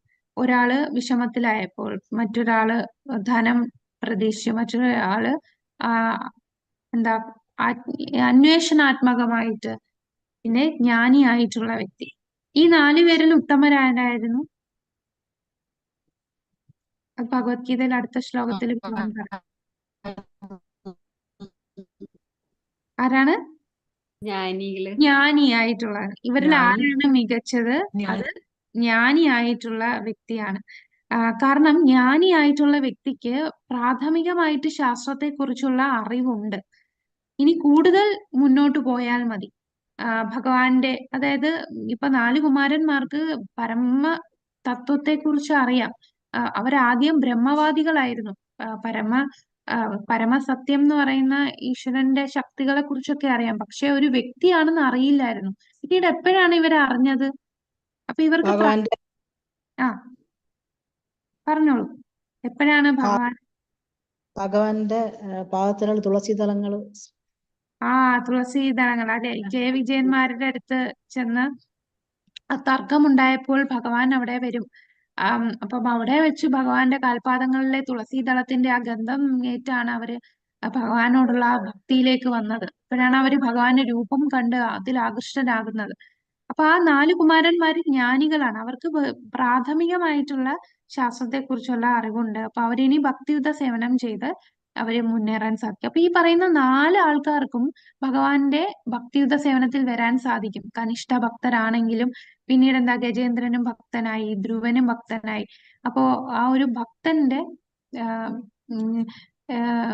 എങ്ങനെയാണ് ഭഗവാനെ കുറിച്ച് കൂടുതൽ മനസ്സിലാക്കി ഭക്തിയുത സേവനം സ്വീകരിച്ചാൽ, ഭക്തരുടെ സംഘത്തിൽ ചേരുകയാണെങ്കിൽ എല്ലാവർക്കും ഭക്തിയിലേക്ക് ഉയരാൻ സാധിക്കും. ഇനി ഭക്തിയിലെ മുന്നേറ്റത്തിന്റെ തടസ്സമായിട്ടുള്ള കാര്യമാണ് നമ്മൾ നേരത്തെ പറഞ്ഞ 2 കാര്യങ്ങൾ പറഞ്ഞില്ലേ, പിശാചുക്കളാണെന്ന് പറഞ്ഞു. ഭുക്തിയും മുക്തിയും. മുക്തിയും മുക്തിയും ഇത് രണ്ടും ഭക്തിക്ക് തടസ്സമായിട്ടുള്ളതാണ്. ഭക്തിയും ഭുക്തിയും മുക്തിയും നിരസിക്കുന്ന ഉദാഹരണങ്ങൾ, ഇതിന് പല ഉദാഹരണങ്ങൾ ഇവിടെ കോട്ട് ചെയ്തിട്ടുണ്ട്. കപില മഹർഷി ശ്രീമദ് ഭാഗവതത്തിൽ 3-ാമത്തെ സ്കന്ധത്തിലുള്ളതാണ്. എന്റെ ഭക്തർ എല്ലാ വിമോചനവും നിരസിക്കുകയും സേവനം മാത്രം ആഗ്രഹിക്കുകയും ചെയ്യുന്നു. അപ്പം ഈ മുക്തി നിരസിക്കുന്നതിന്റെ ഉദാഹരണമാണ്. പ്രേതങ്ങളായും മന്ത്രവാദികളുമായി രൂപഗോസ്വാമി ഈ രണ്ടിനെയും താരതമ്യം ചെയ്യുന്നു. ഭുക്തിയും മുക്തിയും പിശാചുകൾ എന്ന് പറഞ്ഞ പോലെ പ്രേതവും മന്ത്രവാദികളുമായിട്ടാണ് ഉപമിച്ചിരിക്കുന്നത്. മുക്തിദേവി കൈകൂപ്പി വാതിൽക്കൽ വന്ന് നിൽക്കുന്ന ആ മോക്ഷം ഞാൻ നിരസിക്കുന്നു. വില്വമംഗൽ താക്കൂർ പറഞ്ഞതാണ്. കൈകൂപ്പി എന്റെ വാതിൽക്കൽ നിൽക്കുന്ന മോക്ഷം, അതായത് മുക്തിയെ ഞാൻ നിരസിക്കുന്നു. വിട്ടുമാറാത്ത വിശ്വാസവും ഭക്തിയും മാത്രമാണ് എനിക്ക് വേണ്ടത്. ഉദ്ധവർ ശ്രീമദ് ഭാഗവതത്തിലെ ഉദാഹരണം. ചൈതന്യ മഹാപ്രഭു പറയുന്നു, ന ധനം ന ജനം ന സുന്ദരിം, അല്ലെ? എനിക്ക് സമ്പത്ത് വേണ്ട, അനുയായികൾ വേണ്ട, സുന്ദരി സ്ത്രീകൾ വേണ്ട. കവിതാമാം ജഗദീശഗാമേ മമ ജന്മനീശ്വരേ ഭവതാത് ഭക്തിരഹേതുയേ. അപ്പം ജന്മാന്തരങ്ങളായി ഭഗവാനുള്ള ഭക്തി മാത്രം മതി, അല്ലാതെ സമ്പത്തും അനുയായികളും ഒന്നും എനിക്ക് വേണ്ട. പിന്നെ കപില മഹർഷി പറയുന്നു, എന്റെ ഭക്തർ എന്റെ സൗന്ദര്യത്താൽ ആകർഷപ്പെടുന്നു, ഞാൻ അവന്റെ പ്രത്യേക വാസസ്ഥലത്ത് സ്ഥലം നൽകും. അപ്പൊ നമുക്ക് വേണ്ടത് എന്താണ്? നമ്മള് വൈദി സാധന ഭക്തിയിലുള്ള യോഗ്യത നമുക്ക് എവിടുന്നാ കിട്ടുന്നത്? ഭഗവാന്റെ കാരുണ്യം, പിന്നെ ഭക്തന്റെ കാരുണ്യം, പിന്നെ നമുക്കത് ചെയ്യാനുള്ള നമ്മളത് ചെയ്യാൻ തയ്യാറാകുന്നത്. അപ്പൊ അതെല്ലാം ഭഗവാന്റെ കാരുണ്യം കൊണ്ടേ കിട്ടുകയുള്ളൂ. അപ്പൊ ഭഗവാന്റെ ഭക്തരുടെ കാരുണ്യം ഉണ്ടെങ്കിലേ നമുക്ക് വൈദ്യ സാധനാ ഭക്തിയിൽ തുടങ്ങാൻ പറ്റൂ. ഇനി മുന്നേറാൻ എന്ത് വേണം? നമ്മളുടെ ജ്ഞാനവും വിശ്വാസവും ഉയർത്തണം. അപ്പൊ ആ വിശ്വാസവും ജ്ഞാനവും ഉയർത്തണം. ഇനി നമുക്ക് ശുദ്ധ ഭക്തിയിലേക്ക് ഉയരണമെങ്കിൽ നമ്മൾ ഭുക്തി മുക്തി ഇതിലുള്ള ആകർഷണത്തിൽ പോകാൻ പാടില്ല. എനിക്കിതിൽ നിന്നെല്ലാം ഭൗതികതയിൽ നിന്ന് കംപ്ലീറ്റ് ആയിട്ട് മുക്തി നേടിയാൽ മതി എന്ന് വന്നാൽ അത് നമ്മുടെ ഭക്തിയിൽ തടസ്സമാണ്. പിന്നെ ഭൗതികമായിട്ടുള്ള ആകർഷണം വെച്ചുകൊണ്ട് നമ്മൾ ഒരു സൈഡിൽ നമ്മൾ നാമം ജപിക്കും, ബാക്കി സാധനയൊക്കെ ചെയ്യും. പിന്നെ മറു സൈഡിൽ നമ്മൾ ഭൗതികമായിട്ടുള്ള ഓരോ ആഗ്രഹങ്ങൾ വെച്ച് പുലർത്തിക്കൊണ്ടിരിക്കും. അത് നമ്മളെ ഭക്തിക്ക് തടസ്സമാണ്. ഇതിൽ നമ്മള് 10 നാമാപരാധം പറയുന്നുണ്ട്. അതില് അവസാനത്തെ 10ാമത്തെ നാമാപരാധം എന്താണ്? നാമനിർദ്ദേശത്തിന് ശേഷം തിരുനാമ ജപത്തിൽ പൂർണ്ണമായി വിശ്വാസം ഇല്ലാതിരിക്കുകയും ഭൗതിക ആഗ്രഹങ്ങൾ വച്ചു പുലർത്തുകയും ചെയ്യുക. ഇതെല്ലാം അറിഞ്ഞിട്ടും നമ്മള് ഇതിൽ വിശ്വാസം ഇല്ലാതെ ഭൗതിക ആഗ്രഹങ്ങൾ പുലർത്തുന്നു. പിന്നെ 7ാമത്തെ നാമാപരാധം ഭഗവാന്റെ തിരുനാമ ജപത്തിൽ പാപകർമ്മങ്ങൾ അനുഷ്ഠിക്കും. അതാ ഒരു സൈഡില് നമ്മള് പാപം ചെയ്യും. സാരമില്ല, നാമം ജപിക്കുമ്പോ എല്ലാ പാപങ്ങളും കത്തിച്ചു കളയുമല്ലോ, അപ്പം പാപം ചെയ്താലും കുഴപ്പമില്ല, ഞാനിവിടെ നാമം ജപിച്ചോളാം എന്ന് പറയുന്നത് ഇതെല്ലാം അപരാധമാണ്. ഇതൊക്കെ അപരാധം ഉണ്ടെങ്കിൽ നമുക്ക് ഭക്തിയിൽ മുന്നേറാൻ സാധിക്കില്ല. അപ്പൊ ശുദ്ധ ഭക്തിയുത സേവനം വേണമെങ്കിൽ നമ്മൾ ഈ ഭുക്തി മുക്തി ഇതിലൊന്നും പോകാൻ പാടില്ല. അതാണ് നമ്മളുടെ 3ാമത്തെ അധ്യായം. നമുക്കിനി 4ാമത്തെ അധ്യായത്തിലേക്ക് കടക്കാം. 4ാമത്തെ അധ്യായം എന്ന് പറഞ്ഞാൽ ഭക്തിയുത സേവനം എല്ലാ മുക്തിക്കും അപ്പുറമാണ്. അതാണ് ഭക്തിയുത സേവനം. അപ്പോ മുക്തി എന്ന് പറഞ്ഞാൽ 5 തരത്തിലുള്ള മുക്തിയുണ്ട്. 5 തരത്തിലുള്ള മുക്തി എന്ന് പറയുന്നത് ഏതൊക്കെയാണ്? സായുജ്യമുക്തി, സാരൂപ്യമുക്തി, സാലോക്യമുക്തി, മുക്തി, സാഷ്ടി. അപ്പം 5 തരത്തിലുള്ള മുക്തി എന്ന് പറയുന്ന ആദ്യത്തത് സായുജ്യമുക്തി. സായുജ്യമുക്തി എന്ന് പറഞ്ഞാൽ ഈ മായാവാദികൾ ആഗ്രഹിക്കുന്ന പോലെ ബ്രഹ്മത്തിൽ ലയിച്ച് ഭഗവാനുമായി ഒന്നായി മാറുക എന്ന ഉള്ള കൺസെപ്റ്റാണ് സായുജ്യമുക്തി. ഭഗവാനുമായി ഒന്നാകുക, അതാണ് സായുജ്യമുക്തി. 2ാമത്തത് സാലോക്യമുക്തി. സാലോക്യം എന്ന് പറഞ്ഞാൽ ഭഗവാന്റെ അതേ ലോകത്തിൽ വസിക്കുന്നവർ. To reside on same planet. Same planet എന്ന് പറയുമ്പോൾ ഭഗവാന്റെ അതേ ലോകത്തിൽ വസിക്കുന്നതാണ് സാലോക്യമുക്തി. ഇനി 3ാമത്തത് ഭഗവാന്റെ ഐശ്വര്യം, അതാണ് സാർഷ്ടി. സാർഷ്ടി എന്ന് പറഞ്ഞാൽ ഭഗവാൻ എന്തെല്ലാം ഐശ്വര്യമുണ്ടോ ആ ഐശ്വര്യവും കിട്ടുന്നതാണ് സാർഷ്ടി. ഇനി 4ാമത്തത് ഭഗവാന്റെ അതേ രൂപം, അതാണ് സാരൂപ്യം. ഭഗവാന്റെ അതേ രൂപം കിട്ടുന്നതാണ് സാരൂപ്യമുക്തി. 5ാമത്തത് ഭഗവാനുമായിട്ട് സമീപത്തിരുന്ന് ഭഗവാനുമായിട്ട് ചേർന്നിരിക്കാൻ സാധിക്കുന്നതാണ് സാമീപ്യമുക്തി.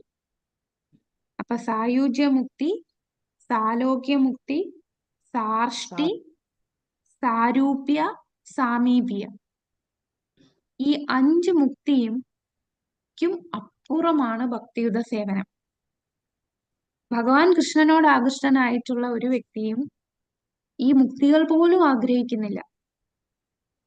ഇതിൽ പറഞ്ഞ ആദ്യത്തെ മുക്തി സായുജ്യമുക്തി, അത് ഒരു ഭക്തരും ഒട്ടും ആഗ്രഹിക്കാത്ത ഒന്നാണ് സായുജ്യമുക്തി. മായാവാദികൾ ബ്രഹ്മവാദികൾ ആഗ്രഹിക്കുന്നതാണ് സായുജ്യമുക്തി. അത് മറ്റ് ഭക്തന്മാർ ആഗ്രഹിക്കാത്ത ഒന്നാണ്, അവര് റിജക്റ്റ് ചെയ്യുന്ന ഒന്നാണ് സായുജ്യമുക്തി. എന്നാൽ അടുത്ത 4 അതായത് സാലോക്യം, ഭഗവാന്റെ അതേ ലോകത്തിൽ വസിക്കുക, സാഷ്ടി, ഭഗവാന്റെ അതേ ഐശ്വര്യം ലഭിക്കുക, സാരൂപ്യം, ഭഗവാന്റെ അതേ രൂപം ലഭിക്കുക, സാമീപ്യ, ഭഗവാന്റെ അടുത്ത് സേവനം ചെയ്യാൻ സാധിക്കുക, ഭഗവാന്റെ അടുത്ത് ഇരിക്കാൻ പറ്റുക. അപ്പൊ ഈ 4 മുക്തിയും വൈകുണ്ഠവാസികൾക്ക് ലഭിക്കുന്നതാണ്. ഈ 4 മുക്തി ആഗ്രഹിക്കുന്ന ഭക്തരുണ്ട്. അങ്ങനെയുള്ളവരാണ് വൈകുണ്ഠത്തിൽ പോകുന്നത്. അപ്പൊ വൈകുണ്ഠത്തിൽ വാസികളെ നമ്മൾ കണ്ടില്ലേ? ഇപ്പം അജാമിളന്റെ ഭാഗം വായിക്കുമ്പോ എന്താണ്, വിഷ്ണുദൂതന്മാര് വന്നു. ആ വിഷ്ണുദൂതന്മാരെ അവരെ കണ്ടാൽ ഭഗവാന്റെ അതേപോലെ ഇരിക്കും. നീലവർണ്ണവും 4 കൈകളും, കൈകളിൽ ഇങ്ങനെ ഗദാപത്മം വെച്ച് അതേ രൂപമായിരിക്കും. അവർക്ക് അതേ രൂപം, അതാണ് സാരൂപ്യം. സാരൂപ്യ മുക്തി ലഭിച്ചവരാണ് വൈകുണ്ഠത്തിൽ പോവുക. അവർക്ക് ഭഗവാന്റെ അതേ രൂപം ഉണ്ടായിരിക്കും. പിന്നെ ഭഗവാനുള്ള എല്ലാ ഐശ്വര്യങ്ങളും അവർക്കും ഉണ്ടാകും. അതാണ് സാഷ്ടി. ഭഗവാൻ അവിടെ എന്തൊക്കെ ഐശ്വര്യങ്ങളുണ്ടോ അത് തന്നെ അവർക്കും ലഭിക്കും ഐശ്വര്യങ്ങൾ. പിന്നെ ഭഗവാൻ വസിക്കുന്ന അതേ ലോകത്താണ് വൈകുണ്ഠവാസികൾ താമസിക്കുന്നത്. അപ്പൊ ഭഗവാന്റെ ഐശ്വര്യം കിട്ടുന്നു. പിന്നെ ഭഗവാന്റെ അടുത്ത് അവർക്ക് സേവനം ചെയ്യാൻ സാധിക്കുന്നു. പക്ഷെ വൈകുണ്ഠവാസികൾക്ക് മൊത്തം എത്ര രസമുണ്ട് ഭഗവാനുമായിട്ടുള്ള 5 രസത്തിൽ നമുക്ക് ഭഗവാനെ സേവിക്കാം. അത് ഏതൊക്കെയാണ്? ശാന്തരസം, ഉം ക്ഷമത, ശാന്തരസം, ദാസ്യ ദാസ്യരസം, വാത്സല്യം സഖ്യരസം, ഉം സഖ്യരസം, സാഖ്യ, വാത്സല്യ, മാധുര്യം. മാധുര്യം. വൈകുണ്ഠത്തിൽ ചെന്നാൽ ഈ 5 രസത്തിൽ ഏതൊക്കെ രസത്തിൽ നമുക്ക് സേവനം ചെയ്യാൻ പറ്റും? വൈകുണ്ഠവാസി ശാന്തം ദാസ്യം. ഈ 2 രസത്തിൽ മാത്രമേ ഭഗവാനെ സേവിക്കാൻ പറ്റൂ. വൈകുണ്ഠത്തിൽ പോയി നമുക്ക് മാധുര്യ രസം, ഗോപിമാർക്ക് ഭഗവാനോടുള്ള പോലെ വൈകുണ്ഠത്തിൽ ചെന്ന് നാരായണന്റെ അടുത്ത് നമുക്ക് ആ മാധുര്യ രസത്തിൽ സേവിക്കാൻ പറ്റില്ല. അത് ലക്ഷ്മി ദേവിക്ക് മാത്രം, ലക്ഷ്മി നാരായണൻ, ലക്ഷ്മി ദേവിക്ക് മാത്രമേ ആ ഒരു മാധുര്യ രസം ഭഗവാനോട് പാടുള്ളൂ. പിന്നെ നമുക്ക് വാത്സല്യ രസം, നാരായണന്റെ വൈകുണ്ഠ ലോകത്തിലുള്ള ലക്ഷ്മി നാരായണന്റെ അടുത്ത് പോയി ഞാൻ പിതാവാണ് മാതാവാണ് എനിക്ക് പിതാവിനെ പോലെ സേവ ചെയ്യാന്ന് പറഞ്ഞാൽ അവിടെ സാധിക്കില്ല. കാരണം ഭഗവാനാണ് അവിടെ എല്ലാത്തിനെയും ഉയർന്നു നിൽക്കുന്ന. അവിടെ മാതാപിതാക്കള് ഭഗവാൻ ഇല്ല. നാരായണന് മാതാപിതാക്കൾ ഓടുകൂടിയുള്ള ലീലകൾ അവിടെ നടക്കില്ല ഭഗവാന്റെ. പിന്നെ നമുക്ക് സാഖ്യം, ഇപ്പം ഗോപന്മാര് ഭഗവാന്റെ തോളിൽ കൈയിട്ട് നടക്കുന്ന പോലെ നാരായണന്റെ അടുത്ത് ചെന്ന് തോളെ കൈയിടാൻ അത് സാധിക്കില്ല. ഒരു രാജാവിന്റെ അടുത്ത് പോയി ഒരു പ്രജ ചെന്ന് തോളിൽ കൈയിട്ട് നയിക്കാൻ സാധിക്കുമോ? പറ്റില്ല. അതുപോലെ അവിടെ ഈ പറയുന്ന മാധുര്യരസം, വാത്സല്യരസം, സാഖ്യരസം, ഈ 3 രസവും വൈകുണ്ഠ ലോകത്ത് ഉണ്ടാവില്ല. പിന്നെ നമുക്ക് ഉള്ളത് ദാസ്യമാണ്. ദാസ്യരസം എന്ന് പറഞ്ഞാൽ ഭഗവാന്റെ ദാസരായിട്ട് ഭഗവാനെ സേവ ചെയ്യുന്നത്. പിന്നെ ശാന്തരസം. ശാന്തരസം എന്ന് പറയുമ്പോൾ ദൂരെ നിന്ന് ഭഗവാനെ കണ്ട് ആ ഭഗവാന്റെ രൂപം കണ്ട് അതിൽ സംതൃപ്തി അടയുന്ന രസത്തിലുള്ള ഭക്തന്മാർ. അങ്ങനെ ആ 2 രസം മാത്രമേ വൈകുണ്ഠത്തിലുള്ളൂ. അപ്പൊ ഈ വൈകുണ്ഠവാസികളിൽ കാണുന്ന മുക്തിയാണ് ഈ പറയുന്ന 4 സാലോക്യ, സാമീപ്യ, സാരൂപ്യ, സാഷ്ടി. ഭക്തന്മാർ ഒട്ടും ആഗ്രഹിക്കാത്ത മുക്തി ഏതാണ്? സായുജ്യം. സായുജ്യമുക്തി. അപ്പൊ സായുജ്യമുക്തി അവരാരും ആഗ്രഹിക്കണില്ല. ഭക്തി സേവനം എല്ലാ വിമോചനത്തെയും മറികടക്കുന്നു. ഭക്തര് ഭുക്തിയും മുക്തിയും അതിനെ വേണ്ടാന്ന് വെക്കുന്നതിന് ഉദാഹരണം, റെഫറൻസ് ആയിട്ട് രൂപഗോസ്വാമി നമുക്ക് ഭക്തിരസാമൃത സിന്ധുവിൽ പറയുന്നുണ്ട്. അതിൽ ആദ്യം പറയുന്നത് പൃഥു മഹാരാജാവ് 4-ാമത്തെ സ്കന്ധത്തിൽ പറയുന്നതാണ്. ദയവായി എനിക്ക് ദശലക്ഷക്കണക്കിന് നാവുകളും ചെവികളും തരൂ. ഞാൻ ഒരിക്കലും മോചനം ആവശ്യപ്പെടുന്നില്ല. കാരണം പൃഥു മഹാരാജാവിന് ഭഗവാനെ കുറിച്ച് ആ നാവുകൾ കൊണ്ട് ഭഗവാനെ വർണ്ണിക്കാനും ദശലക്ഷക്കണക്ക് ചെവി കൊണ്ട് ഭഗവാനെ കുറിച്ച് കേൾക്കാനും മാത്രം ആഗ്രഹിക്കുന്നുള്ളൂ, അല്ലാതെ മുക്തി ആഗ്രഹിക്കുന്നില്ല. ഭരത മഹാരാജാവ് എല്ലാ സൗകര്യങ്ങളും എളുപ്പത്തിൽ ഉപേക്ഷിക്കുകയും ലക്ഷ്മിയുടെ വാഗ്ദാനങ്ങൾ സ്വീകരിക്കാതിരിക്കുകയും ചെയ്തു. ഇനി 6-ാമത്തെ സ്കന്ധത്തിൽ വരുന്നു, എനിക്ക് സ്വർഗമോ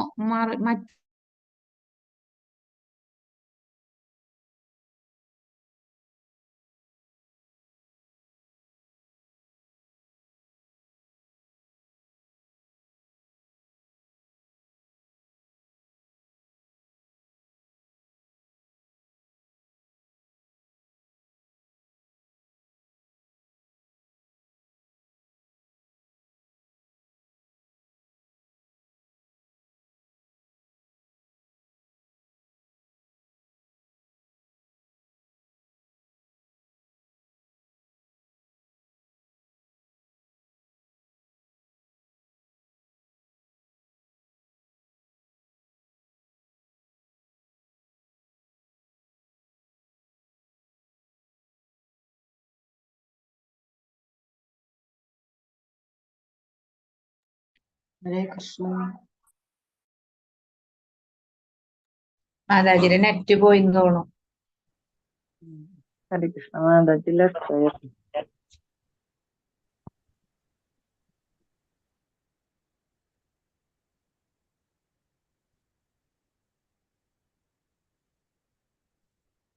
നെറ്റ് കണക്ഷൻ പോയതായിരിക്കും മാതാജിയുടെ.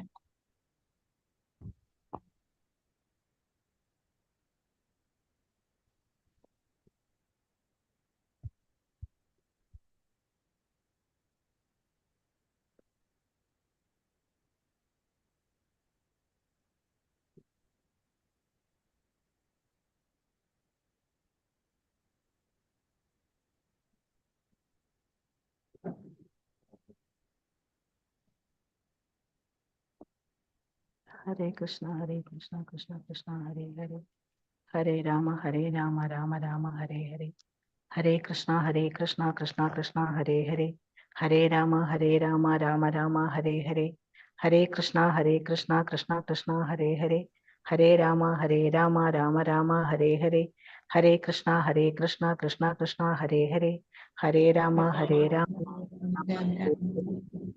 കൃഷ്ണ കൃഷ്ണ കൃഷ്ണ ഹരേ ഹരേ, ഹരേ രാമ രാമ ഹരേ ഹരേ, ഹരേ ഹരേ കൃഷ്ണ കൃഷ്ണ ഹരേ ഹരേ കൃഷ്ണ ഹരേ. മാതാജി. Thank you Mataji. ഹരേ കൃഷ്ണ മാതാജി. എന്നെ ഒന്ന് ഹോസ്റ്റ് ആക്കുമ്പോൾ ഇടയ്ക്ക് എനിക്ക് നെറ്റ് കട്ടായി പോയതാണ്. ഹരേ ഹരേ കൃഷ്ണ മാതാജി.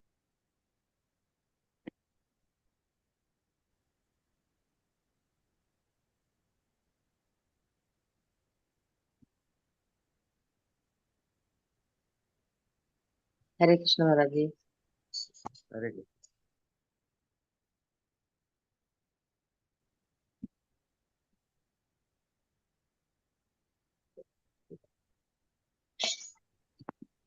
ഹരേ കൃഷ്ണ മാതാജി.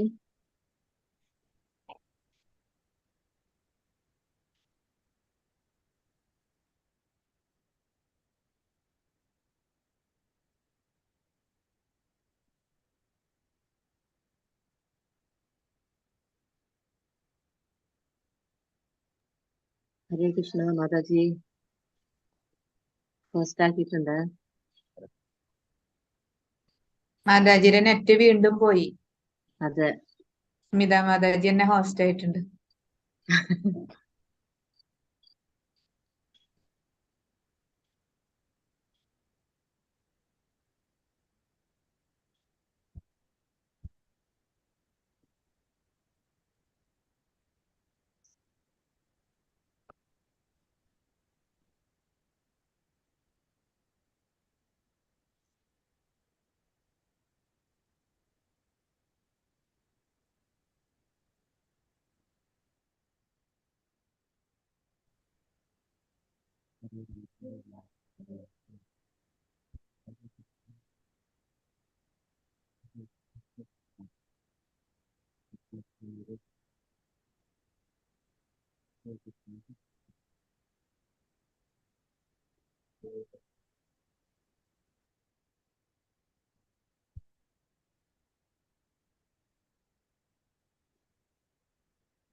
ഹരേ കൃഷ്ണ കൃഷ്ണ കൃഷ്ണ ഹരേ ഹരേ, ഹരേ രാമ രാമ രാമ ഹരേ ഹരേ, ഹരേ ഹരേ ഹരേ കൃഷ്ണ കൃഷ്ണ കൃഷ്ണ ഹരേ ഹരേ, ഹരേ രാമ രാമ രാമ ഹരേ ഹരേ, ഹരേ ഹരേ കൃഷ്ണ കൃഷ്ണ ഹരേ ഹരേ, ഹരേ രാമ രാമ രാമ ഹരേ ഹരേ കൃഷ്ണ ഹരേ കൃഷ്ണ കൃഷ്ണ കൃഷ്ണ കൃഷ്ണ ഹരേ ഹരേ ഹരേ രാമ രാമ രാമ ഹരേ ഹരേ ഹരേ, ഹരേ കൃഷ്ണ കൃഷ്ണ ഹരേ ഹരേ, ഹരേ രാമ രാമ രാമ ഹരേ ഹരേ കൃഷ്ണ. കൃഷ്ണ. ആ ഹരേ കൃഷ്ണ. കേൾക്കുന്നുണ്ടോ മാതാജി? എന്റെ നെറ്റ് ഇടയ്ക്കിടയ്ക്ക് കട്ടായി പോകുന്നു. ഓക്കെ, കേൾക്കുന്നുണ്ടോ? നമുക്ക് നാലാമത്തെ അധ്യായം നോക്കിയിട്ട് നിർത്താം. അപ്പൊ നാലാമത്തെ അധ്യായം ഇനി കുറച്ചുകൂടെ ഉള്ളൂ. ഇതിനകത്ത് ഇനി പറയുന്നത് കുറച്ച് റെഫറൻസ് ആണ്. അത് നമ്മുടെ പുസ്തകത്തിലുണ്ട്. ഉദാഹരണമായിട്ട് ആരൊക്കെയാണ് ഭക്തിയെ നിരസിച്ച വ്യക്തികൾ. അത് ശ്രീമദ് ഭാഗവതത്തിലെ പല സ്കന്ധങ്ങളിലെ ഉദാഹരണങ്ങളാണ് അവിടെ പറഞ്ഞിരിക്കുന്നത്. 'അപ്പൊ അതില് നമ്മള് നമ്മളിവിടെ കാണുന്നത് 6ാമത്തെ സ്കന്ധത്തിൽ പറയുന്നു, മുക്തരായവർ പോലും ഭക്തരാകണമെന്ന് ഞാൻ കേട്ടിട്ടുണ്ട്, അവർ വളരെ അപൂർവമാണ്. പിന്നീട് ഹനുമാൻ, അങ്ങ് മഹത്വമുള്ളവനാണ്, അതിനാൽ ഞാൻ നിന്നെ സേവിക്കാൻ മാത്രം ആഗ്രഹിക്കുന്നു. അങ്ങനെ 1ാമത്തെ സ്കന്ധത്തില് 10ാമത്തെ സ്കന്ധത്തില് പിന്നീട് ഭഗവാൻ കൃഷ്ണൻ ഉദ്ധവരോട് പറയുന്നു, എന്റെ ഭക്തർ 4 തരത്തിലുള്ള ആത്മീയ ഐശ്വര്യം പോലും അംഗീകരിക്കുന്നില്ല. ഈ 4 തരത്തിലുള്ള ആത്മീയ ഐശ്വര്യം എന്ന് പറയുന്നത് ഏതാണ്? നമ്മളിപ്പോ പറഞ്ഞ സാരൂപ് മുക്തി അതല്ലേ മാതാജി? സാരൂപ്യ, അതെ, സാലുപ്യം. സാരൂപ്യ, സാമീപ്യം. സാമീപ്യം. അതെ, അതുപോലും എന്റെ ഭക്തരെ അംഗീകരിക്കുന്നില്ല. പിന്നെ അങ്ങനെ കുറെ റെഫറൻസ് പറയുന്നതാണ്. അപ്പൊ ഈ ഒരു അധ്യായത്തിൽ പറയുന്ന 5 തരത്തിലുള്ള മുക്തി ഏതൊക്കെയാണ്? പിന്നെ ഭക്തര് നിരസിക്കുന്നതിന്റെ കുറെ റെഫറൻസ് പറയുന്നുണ്ട്. ചില ഭക്തര് 4 തരത്തിലുള്ള മുക്തി സ്വീകരിക്കാം. അതാണ് വൈകുണ്ഠം ആഗ്രഹിക്കുന്ന ആൾക്കാർ. ഇപ്പൊ ശ്രീ സമ്പ്രദായത്തിലുള്ള ആൾക്കാര്, ശ്രീ സമ്പ്രദായം എന്ന് പറയുമ്പോൾ തിരുപ്പതി ബാലാജിയുടെ ഭക്തന്മാര്, അവരൊക്കെ ശ്രീ സമ്പ്രദായത്തിലുള്ളവരാണ്. അവരൊക്കെ ഈ വൈകുണ്ഠവാസം ആഗ്രഹിക്കുന്നവരാണ്. അപ്പൊ അവർ ഈ 4 തരത്തിലുള്ളത് സ്വീകരിക്കാം. എന്നാൽ അതിലും ഉയർന്നവരാണ് ആര്? വൈകുണ്ഠത്തെ വസിക്കുന്നവരെക്കാൾ ഉയർന്ന ഭക്തരാരാണ്? എവിടെ വസിക്കുന്ന? ഗോലോക വൃന്ദാവനത്തിൽ. ഗോലോകത്ത് വസിക്കുന്നവരാണ്. അപ്പൊ ഈ വൈകുണ്ഠത്തിൽ ഇരിക്കുന്നവര് പോലും അവരുടെ ഭക്തിയിൽ പക്വത വരുമ്പോ അവർക്കും എനിക്ക് ഗോലോകത്ത് പോണം എന്നുള്ള ആഗ്രഹം വരും. അങ്ങനെ അവര് കൂടുതൽ ഭക്തര് ഭക്തിയുത സേവനം ചെയ്യുമ്പോൾ അവിടുന്ന് വൈകുണ്ഠത്തിൽ നിന്ന് അവർക്ക് ഗോലോകത്തിലേക്ക് പോകാൻ സാധിക്കും. അപ്പം ഏറ്റവും വലിയ ആരാധന എന്ന് പറയുന്നത് അത് വൃന്ദാവനത്തിലുള്ള ഇരുകൈകളുള്ള കൃഷ്ണനെ പ്രീതിപ്പെടുത്തുക എന്നുള്ളതാണ്. അപ്പൊ ഈ 4 തരത്തിലുള്ള മുക്തി പോലും ആഗ്രഹിക്കില്ല അവിടെയുള്ള ഭക്തര്. അവരാണ് ശുദ്ധ ഭക്തര്. വൈകുണ്ഠത്തിലുള്ളവര് കുറച്ച് ഐശ്വര്യം ആഗ്രഹിക്കുന്നവരാണ്. കാരണം അവിടെ ഐശ്വര്യഭാവത്തിലാണ് ഭഗവാനെ സേവിക്കുന്നത്. ഭഗവാൻ രാജാവിനെ പോലെ ഇരിക്കുകയാണ്. അപ്പം എല്ലാ ഐശ്വര്യങ്ങളും അവിടെയുണ്ട്. പക്ഷെ ഗോലോക വൃന്ദാവനത്തിലുള്ളവർക്കോ അവർക്ക് ഐശ്വര്യത്തിലൊന്നും ഒരു താല്പര്യമില്ല. ഭഗവാനോടുള്ള ശുദ്ധ ഭക്തി, ഭഗവാനെ പ്രീതിപ്പെടുത്തുക, അങ്ങനെ പശുക്കളെ മേച്ച് നടക്കുന്ന സിമ്പിൾ ആയിട്ടുള്ള ആ കൃഷ്ണനോടാണ് അവർക്ക് ആകർഷണം. അവർക്ക് വേറെ ഒന്നും ആഗ്രഹിക്കില്ല. തങ്ങൾക്ക് എന്ത് സംഭവിച്ചാലും ഒന്നുമില്ല, ഭഗവാൻ എങ്ങനെ പ്രീതിപ്പെടുത്തും എന്നുള്ള ചിന്ത മാത്രമേ ഉള്ളൂ. എന്നാൽ ചില ഭക്തരുണ്ട്, പ്രത്യേക രൂപത്തിലായിരിക്കും അവർക്ക് ഭക്തി. ഉദാഹരണത്തിന് ഹനുമാനോട് കൃഷ്ണനെ ആരാധിക്കാൻ പറഞ്ഞാൽ ഹനുമാന് സാധിക്കുവോ? ഇല്ല. ഹനുമാൻ ആരോടാണ് ഭക്തി? ശ്രീരാമചന്ദ്രമൂർത്തിയോട്. രാമനാണ്. അപ്പൊ ഹനുമാനോട് കൃഷ്ണനാണ് വലുത് രാമനേക്കാളും. അവിടെ ദാസ്യം വരെയല്ലേ ഉള്ളൂ. നമുക്ക് അവിടെ മാധുര്യ രസത്തിലും സാഖ്യരസത്തിലും ഒക്കെ സേവ ചെയ്യാന്ന് പറഞ്ഞാൽ ഹനുമാന് സാധിക്കില്ല. കാരണം ഓരോ വ്യക്തികൾക്കും ഓരോ ഇൻഡിവിജ്വാലിറ്റി ഉണ്ട്. അപ്പൊ ഹനുമാന് ഭഗവാൻ ശ്രീരാമനോടുള്ള ദാസ്യഭാവത്തിൽ കവിഞ്ഞ് മറ്റൊന്നും അദ്ദേഹത്തിനില്ല. അപ്പൊ ഓരോ പ്രത്യേക രൂപത്തില് ഒരു ഭക്തന് ആ രൂപത്തോടായിരിക്കും കൂടുതൽ ആകർഷണം.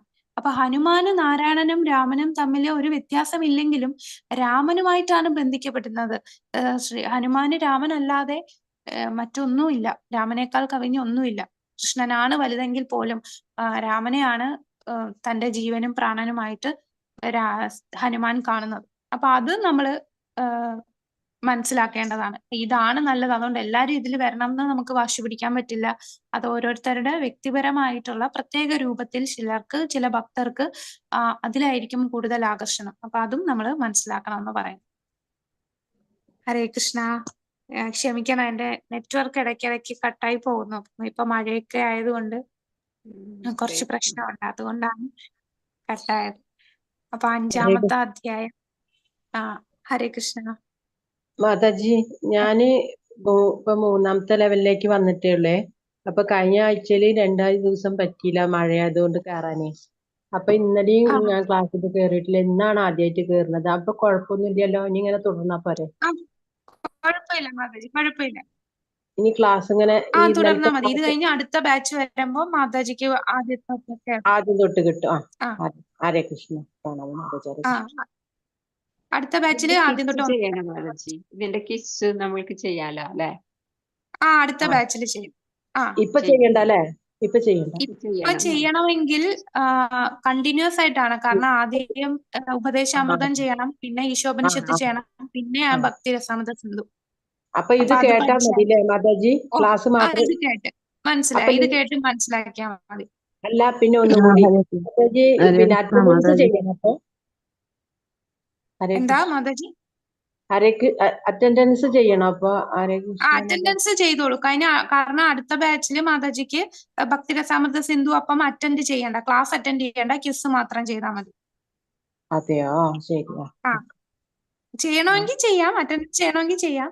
അല്ല, നമുക്ക് അതിനു മുമ്പ് ഈശോപനിഷത്ത് കഴിഞ്ഞിട്ട് മാതാജിക്ക് കംപ്ലീറ്റ് ചെയ്യണമെങ്കിൽ അങ്ങനെയും ചെയ്യാം. ഓക്കെ, ഹരേ കൃഷ്ണ. പിന്നെ ഒരു ഹരേ കൃഷ്ണ, ഞങ്ങളാരും ചെയ്യുന്നില്ലല്ലോ ഇപ്പൊ മാതാജി, പുതിയതായിട്ട് കയറിയവരാരും ചെയ്യുന്നില്ലല്ലോ ക്വിസ് ഒന്നും. ചെയ്യുന്നില്ല. കുഴപ്പമില്ല, അടുത്ത ബാച്ച് ചെയ്യാം. അതെ, ഓക്കെ മാതാജി. ഹരേ കൃഷ്ണ. മാതാജി പറയൂലേ എപ്പോഴാ ചെയ്യേണ്ടത്, പറഞ്ഞു തരൂലേ? അപ്പൊ ശരി. അപ്പൊ അടുത്ത ബാച്ച് ആകുമ്പോഴത്തേക്കും ചെയ്യാം മാതാജി. അടുത്ത ബാച്ചില് ഇനി ഇതൊന്നുകൂടെ, ഈ ബാച്ച് കഴിഞ്ഞ് നെക്സ്റ്റ് ബാച്ച് സ്റ്റാർട്ട് ചെയ്യും. അടുത്ത ലെവൽ 2 കഴിഞ്ഞവർക്ക്. അപ്പൊ അതില് ജോയിൻ ചെയ്യാം. പിന്നെ മറ്റൊരു പ്രധാനപ്പെട്ട കാര്യം, കഴിഞ്ഞ ദിവസവും നമ്മൾ പറഞ്ഞു, നമ്മുടെ ടെമ്പിളിന്റെ ഇനാഗുറേഷൻ ആണ് 19-ാം തീയതി. അപ്പോ അതിന് നമുക്ക് കുറെ സേവനങ്ങൾ ചെയ്യാനായിട്ട്, ഡൊണേഷൻ ചെയ്യാനായിട്ട് ഒരു ലിങ്ക് അയച്ചിട്ടുണ്ട്. അപ്പം പരമാവധി പറ്റുന്നവര്, വളരെ ചെറിയ എമൗണ്ട് ആയാലും മതി. അപ്പൊ അത് ചെയ്യുന്നവരെല്ലാം ചെയ്തിട്ട് അതിന്റെ സ്ക്രീൻഷോട്ട് എടുത്തൊന്ന് ഗീതാ മാതാജിക്ക് ഒന്ന് അയച്ചു കൊടുക്കണം. മാതാജിയുടെ നമ്പറും കൂടെ ഗ്രൂപ്പിൽ ഷെയർ ചെയ്യാം. അപ്പൊ ചെയ്യുന്നവര് മാതാജിക്ക് കൂടെ സ്ക്രീൻഷോട്ട് അയച്ചു കൊടുത്ത് പേരൂടെ കൊടുത്താൽ നമുക്ക് ആ ലിസ്റ്റ് അയക്കാനാണ്. അപ്പൊ നമ്മളാൽ കഴിയുന്ന രീതിയിൽ, കാരണം ഇപ്പൊ ലാസ്റ്റ് സ്റ്റേജ് ആണ് ടെമ്പിൾ കൺസ്ട്രക്ഷന്റെ. അപ്പം അതുകൊണ്ട് ഇപ്പം എല്ലാ ഗ്രൂപ്പിലും നമ്മൾ ഇത് ഷെയർ ചെയ്യുന്നുണ്ട്. നേരത്തെ കുറച്ച് കൊടുത്തവരുണ്ട്. പറ്റുന്ന പോലെ നമുക്ക് സേവനം ചെയ്യാം. അപ്പൊ നമുക്ക് ഈ എന്തെല്ലാം സേവനങ്ങളാണ് രാധാ ഗോവിന്ദ നമുക്ക് ചെയ്തതല്ലേ. ഇങ്ങനെ ഫ്രീ ആയിട്ട് നമുക്ക് ക്ലാസ് തരുന്നത് ഇവിടെ മാത്രമേ ഉള്ളൂ. ഇപ്പൊ ഭക്തിശാസ്ത്രി എന്നൊക്കെ പറയുന്ന കോഴ്സിനൊക്കെ നമ്മള് നല്ല എമൗണ്ട് പൈസ കൊടുത്താണ് അറ്റൻഡ് ചെയ്യേണ്ടത്. പക്ഷെ ഇവിടെയാണ് നമുക്ക് ഫ്രീ ആയിട്ട് എല്ലാ സേവനവും, ഒരുപാട് കാരുണ്യം നമുക്ക് കിട്ടി. നമ്മുടെ ജീവിതം തന്നെ മാറി മറിഞ്ഞതാണ് ഈ രാധാ ഗോവിന്ദനും കൂടെ. അപ്പൊ നമുക്ക് പറ്റുന്ന രീതിയിലുള്ള സേവനങ്ങൾ നമുക്ക് ചെയ്യാം. അപ്പൊ ലിങ്ക് ഒന്നുകൂടെ ഷെയർ ചെയ്യാം. എല്ലാരും പറ്റുന്ന രീതിയിൽ. ഹരേ കൃഷ്ണ. പറഞ്ഞോളൂ മാതാജി. അതല്ല, എങ്ങനെയാ നാളെ തന്നെ ചെയ്യണം, അങ്ങനെയാ എന്തെങ്കിലും ഉണ്ടോ? അങ്ങനെ പെട്ടെന്ന് ഈ ആഴ്ച പറ്റുന്ന പോലെ ഈ ആഴ്ച എപ്പോഴേലും ചെയ്താൽ മതി മാതാജി. മാതാജിക്ക് അങ്ങനെ നിർബന്ധിക്കുന്നില്ല. പറ്റുന്ന പോലെ എപ്പോഴാണോ സൗകര്യമുള്ളത് അതുപോലെ ചെയ്യാം. നമുക്കിപ്പം കൺസ്ട്രക്ഷൻ നടക്കുകയാണ്. 19-ാം തീയതി വളരെ കുറച്ച് അടുത്തിരിക്കും. ഈ 2 ആഴ്ച സമയമേ ഉള്ളൂ. അപ്പൊ അതിനുള്ളില്, ഈ ഒരാഴ്ചക്കുള്ളില് നമുക്ക് ചെയ്യാൻ പറ്റിയ അത് വളരെ സഹായകമായിരിക്കും. ഓക്കെ മാതാജി. ഹരേ കൃഷ്ണ. ഹരേ കൃഷ്ണ. വാഞ്ചാകൽപതരുഭ്യശ്ച കൃപാസിന്ധുഭ്യവ ച പതിതാനാം പാവനേഭ്യോ വൈഷ്ണവേഭ്യോ നമോ നമഃ. അനന്തകോടി വൈഷ്ണവ വൃന്ദ കി ജയ്. ശ്രീല പ്രഭുപാദ് കി ജയ്. ഹരേ കൃഷ്ണ. അപ്പൊ നമുക്ക് ഇന്ന് 3ഉം 4ഉമേ കംപ്ലീറ്റ് ചെയ്യാൻ പറ്റുള്ളൂ. 5-ാമത്തെ അധ്യായം തൊട്ട് അടുത്ത ആഴ്ച കാണാം. ഹരേ കൃഷ്ണ മാതാജി. ഹരേ കൃഷ്ണ. Thank you. ഹരേ കൃഷ്ണ. ഹരേ കൃഷ്ണ.